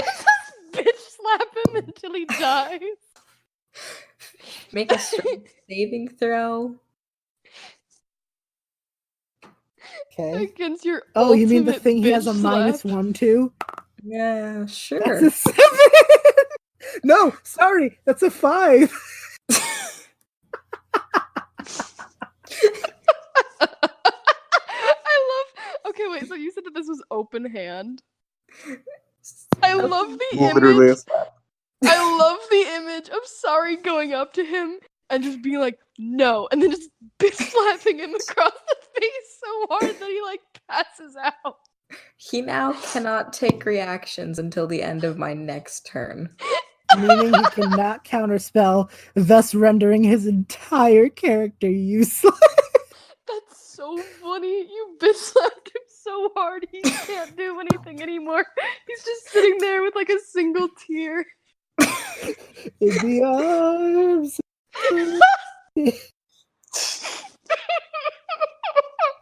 Oh my god. I feel bad for Fred. Don't. It's so funny. I'm too nice. This is hilarious. I'm just gonna say that Calem's just like had it with this shit. And he's just like, this is stupid. This is stupid. And he's gonna cast Ice Storm. So Frederick and the Sphinx have to make dex saves because he's an evocation wizard and can sculpt spells. Cool. So yeah, no, a 13 ain't gonna pass. And another 13. Yeah, no, they're not passing that. So that's gonna be a lot of damage. It's 5, 3, a 2, and a 4. 14 points of damage to the Sphinx and to Frederick. Nice. I hate to say this out loud because it's pitiful and really funny. Frederick has a single hit point left. Oh, I'm sorry. It's so funny. He's doing great. Just leave him. He's useless. Don't kill him. And even Malvern is going to take some of that damage because the Ice Storm is an AoE. Just passed out and buried in the snow. So, does anything else happen because of Ice Storm? Oh, they also have difficult terrain, so that's nice. Aemon, you're up next. Okay. You have a necromancer with 1 hit point and a creature that is not looking good. Don't kill the necromancer. I have to though. He is his You shitty don't boss. understand. It is his shitty boss. I'm gonna throw a beam of Eldritch Blast at him. That is at 24. Oh my god. I don't Not even... holding back. How do you want to do this? I don't even need you to roll damage. He has 1 hit point. Sweet. Okay, so yeah, I'm just gonna like all the fear and like God about this guy is just gonna encapsulate itself in the Eldritch Blast. Just between his eyes is where I wanted to hit. Oh shit. I feel bad. Did we want to kill him? We didn't give a shit. I guess. You just like, you see this blast hit him, and he lands on the floor, and Malvern almost looks happy. Oh. Like, Malvern's almost relieved, but then he looks at the giant creature, and like, his like moment of like, yay, turns back to, oh, right. Oh, yeah. So I'm still an asshole. Can I send my second beam at the thing? Yes, you can. Yes, you can. That's 22. Yeah, that one's gonna do it. I mean, what are your damage? 7. It's not bad. It's not bad for a cantrip. Yeah, no. The thing takes that damage and backs up a bit. It's not happy. What's next in the order? Oh, the Sphinx itself. That's fun. If looks could kill, you'd all be dead, but cannot kill. If looks could kill, you'd all be dead because the thing looks really pissed. It's gonna cast. Oh, that's actually really sick. Okay, it's gonna cast the spell Shadow of Moil. Okay. And moist. Don't like that. I hate that. So these like flame-like shadows start to coat the body of the creature. So until the spell ends, it has resistance to radiant. In addition, whenever a creature within 10 feet of it hits you, the shadows lash out, dealing 2d8 necrotic. Meaning melee attacks are going to receive.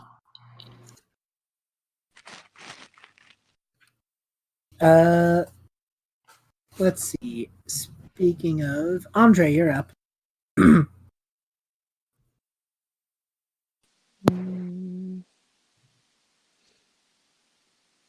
Okay.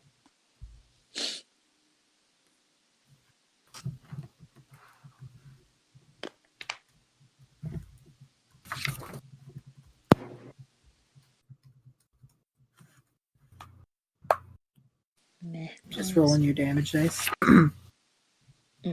I'll just swing with light and shadow again. Okay. Light side. Roll the hit.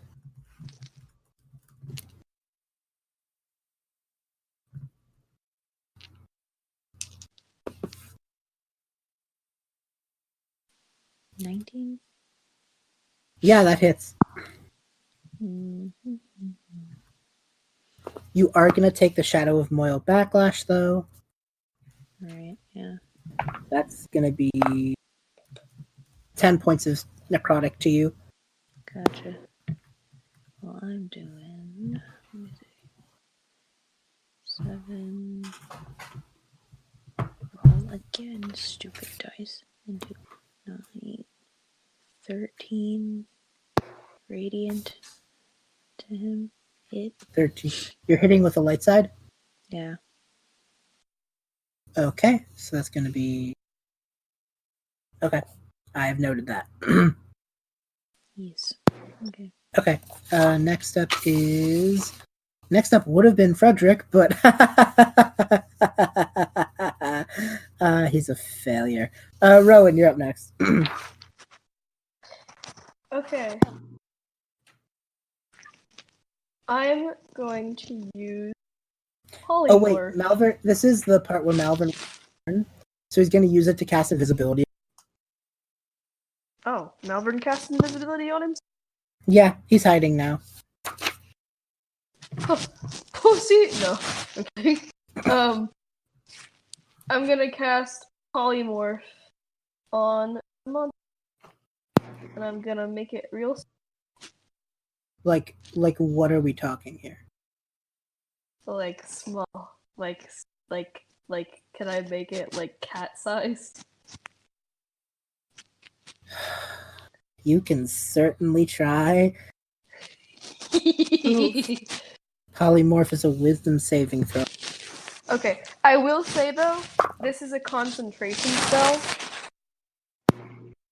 I hate everything. I rolled an 8. Wisdom is +4. That's 12 in total. Yeah, it's not gonna pass.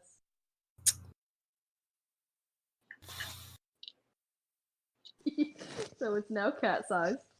However, that said, it's only cat sized for as long as I concentrate on it, so I don't. So you're still gonna beat the fuck out of it. It's cat sized. Yeah, but I have to. Okay, hold on. So that means all of its ability scores are replaced with that of a. Hold the fuck. Okay. I need to make some. It says the form transforms a creature that you can range into. Right. The transformation lasts without duration. The target's statistics, including mental ability score, are replaced by the statistics of the chosen beast. It remains its alignment and personality.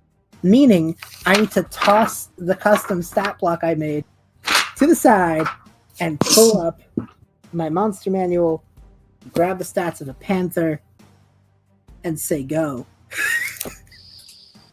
So Finn, beat the fuck out of this panther. Well, I mean, you said it, not me. So let's just go ahead and get it over with.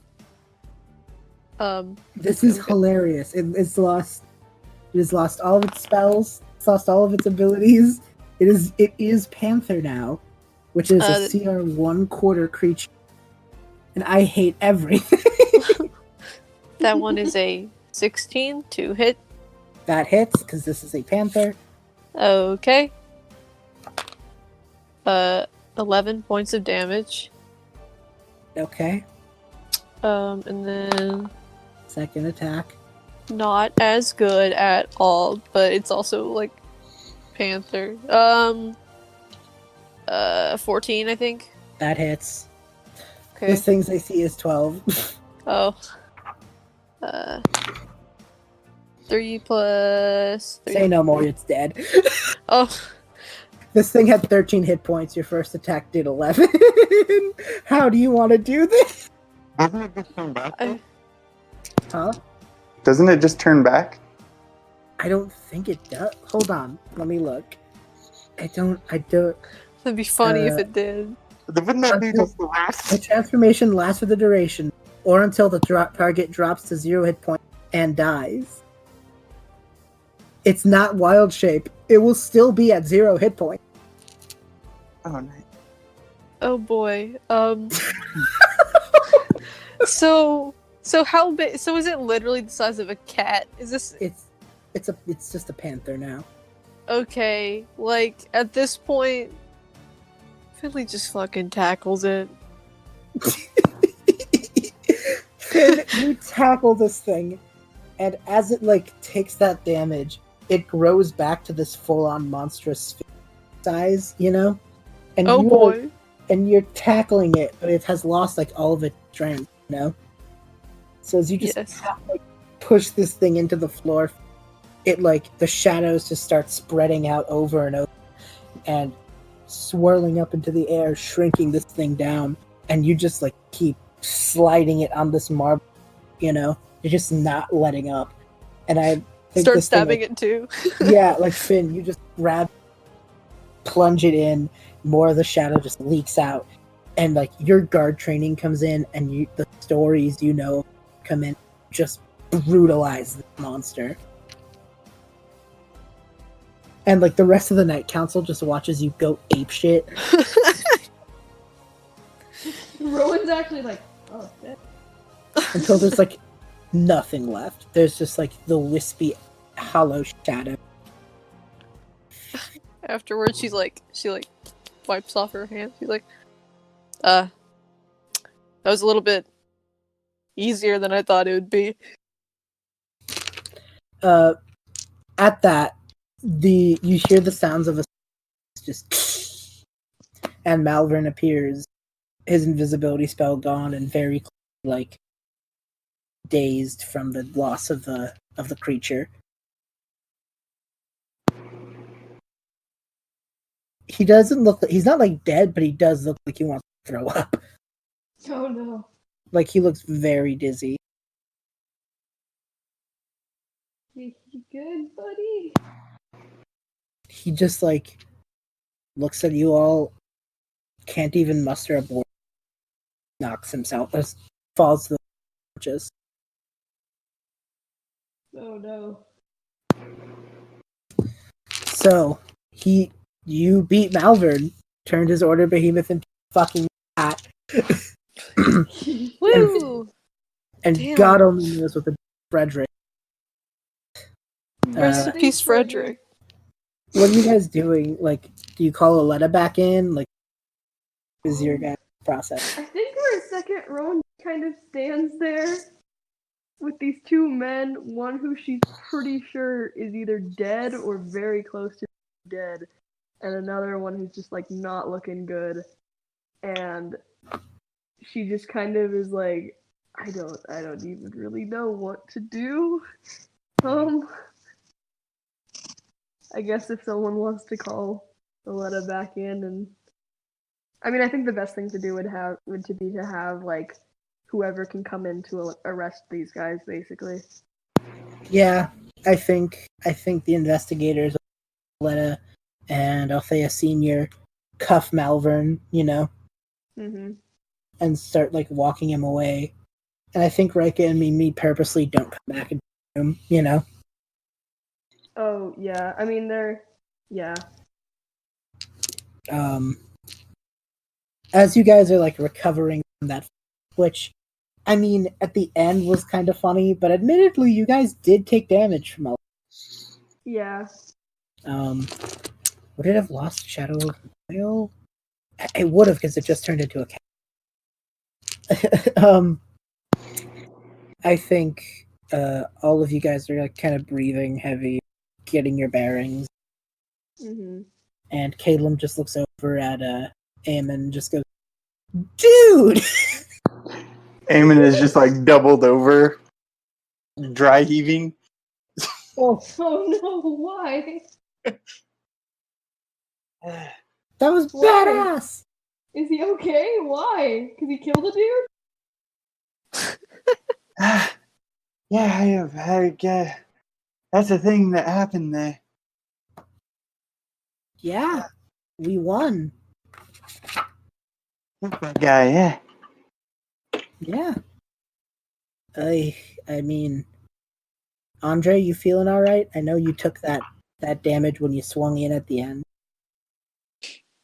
She just kind of like sheaths all her blades and just like rolls her shoulders and she's like, ugh. Yeah, it didn't feel great, but I'll be fine. Wasn't as bad as Aster, so True. yeah, Aster just fucked you right up. Calem. It's true. Aster's nice though. Aw. Yeah. Also, Calem, Yeah. what the fuck are you wearing? Oh, this. That's another story. That I will happily tell you sometime after we vacate this battlefield. And Oleta agrees and says, like, take a moment. You get your bearings. We'll prepare for your departure. And Caleb just goes, thank you. And you have a moment to just breathe in here, and the, like, nearly super dead body of Frederick is there, you know? They didn't cart him off yet because they're waiting for, like, paramedics. Trying to be stinky. Right fucked up. Oh no. Super dead. And it's here where you hear a whirl, like a steampunky gear spin whirl sound, you know? And then a thud, and a whirl, thud, whirl, and a thud. Just methodical, walking in from the other side of the room. And you're not sure how someone was on the other side, because there were no entrances that way. Okay. And the doors creak open, and Calem is beside himself in a moment. Standing before you, half man, half machine, is a moon elf old man with a scowl, and he just looks anything but friendly. Like, he looks like the world could end and he'd still call you a jerk for stepping on his lawn. That's the kind of scowl he's giving off. He's a real douchebag. It's a real SOB, yeah. Like the lower half of his mechanical, but the top part of his face is moon elf, you know? One of his legs is robotic, he just looks like a mess. Okay. And Calem just goes like, that is a cruel parlor trick. He looks over to Aemon and just goes, have you seen that before? And Aemon, you cannot say you have. And the moon elf thing just looks over at all of you and just goes, I'm here to pick up my failure. And he walks over to Frederick and he looks over at Calem and just goes, this isn't over yet, kid. And Calem just like looks at him and just, I figured as much. To what do I owe the pleasure after 50 years, father? Oh shit! And the android moon elf, you've gotten better at pleasantries. And like you just hear like a gear spin every time he talks, you know? And it's not even his voice. It sounds like it's coming out of... Getting some fucking Luke and Darth Vader vibes right now. And from that like echoey voice box, you just hear, we'll have our chance to catch up very soon. But go back to your facade of a kingdom. You've won today. But there's always tomorrow, and I will be watching.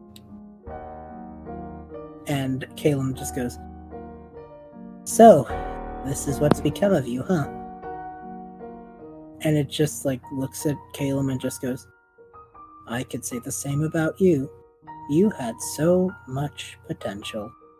A shame, really.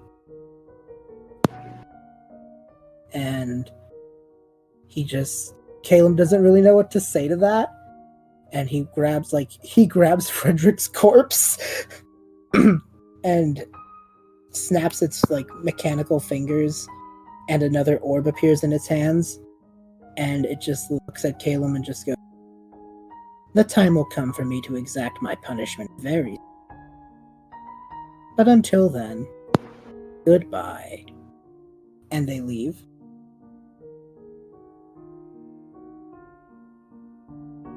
And Calem, with just the vial, just kind of spits on the floor and just goes, "I'll see you soon, man." And that's where we'll call it tonight.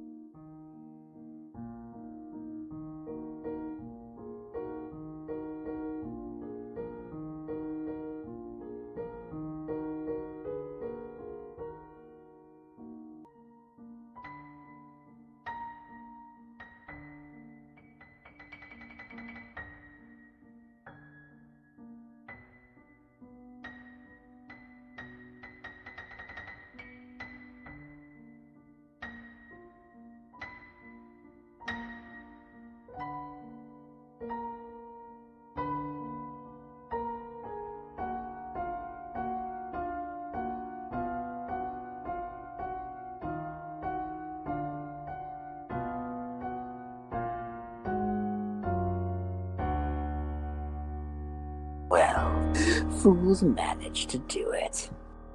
I suppose this was inevitable. Malvern, the old fool, was not strong enough, not heartless enough.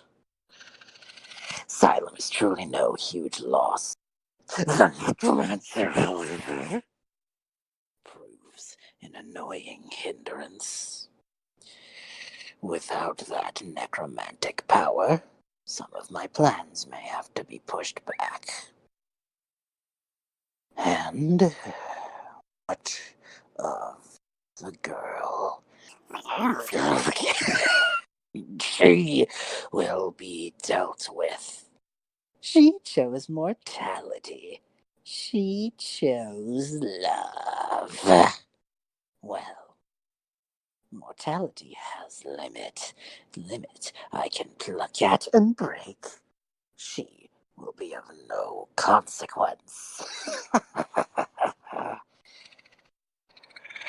The king will be an effective stalling tactic until I can rally. About time, too. Never should have trusted others to do my dirty work. Right, Tripweeze? Oh, got it, you old crone. I can hear you protest. If you wanted to succeed, maybe don't let yourself get killed. Seems to be a recurring theme in my band. Even the mimicry of myself gave in. I expected more out of a copycat. Even one made by a fool like Malvern. But it's no matter anyway. It's about time I finally did something with myself. The Order of the Red Eye no longer watches. I no longer stand aside. Not when my plans are ruined by mortals. Rest now, heroes. You'll have much to fear very soon. And what fun that will be.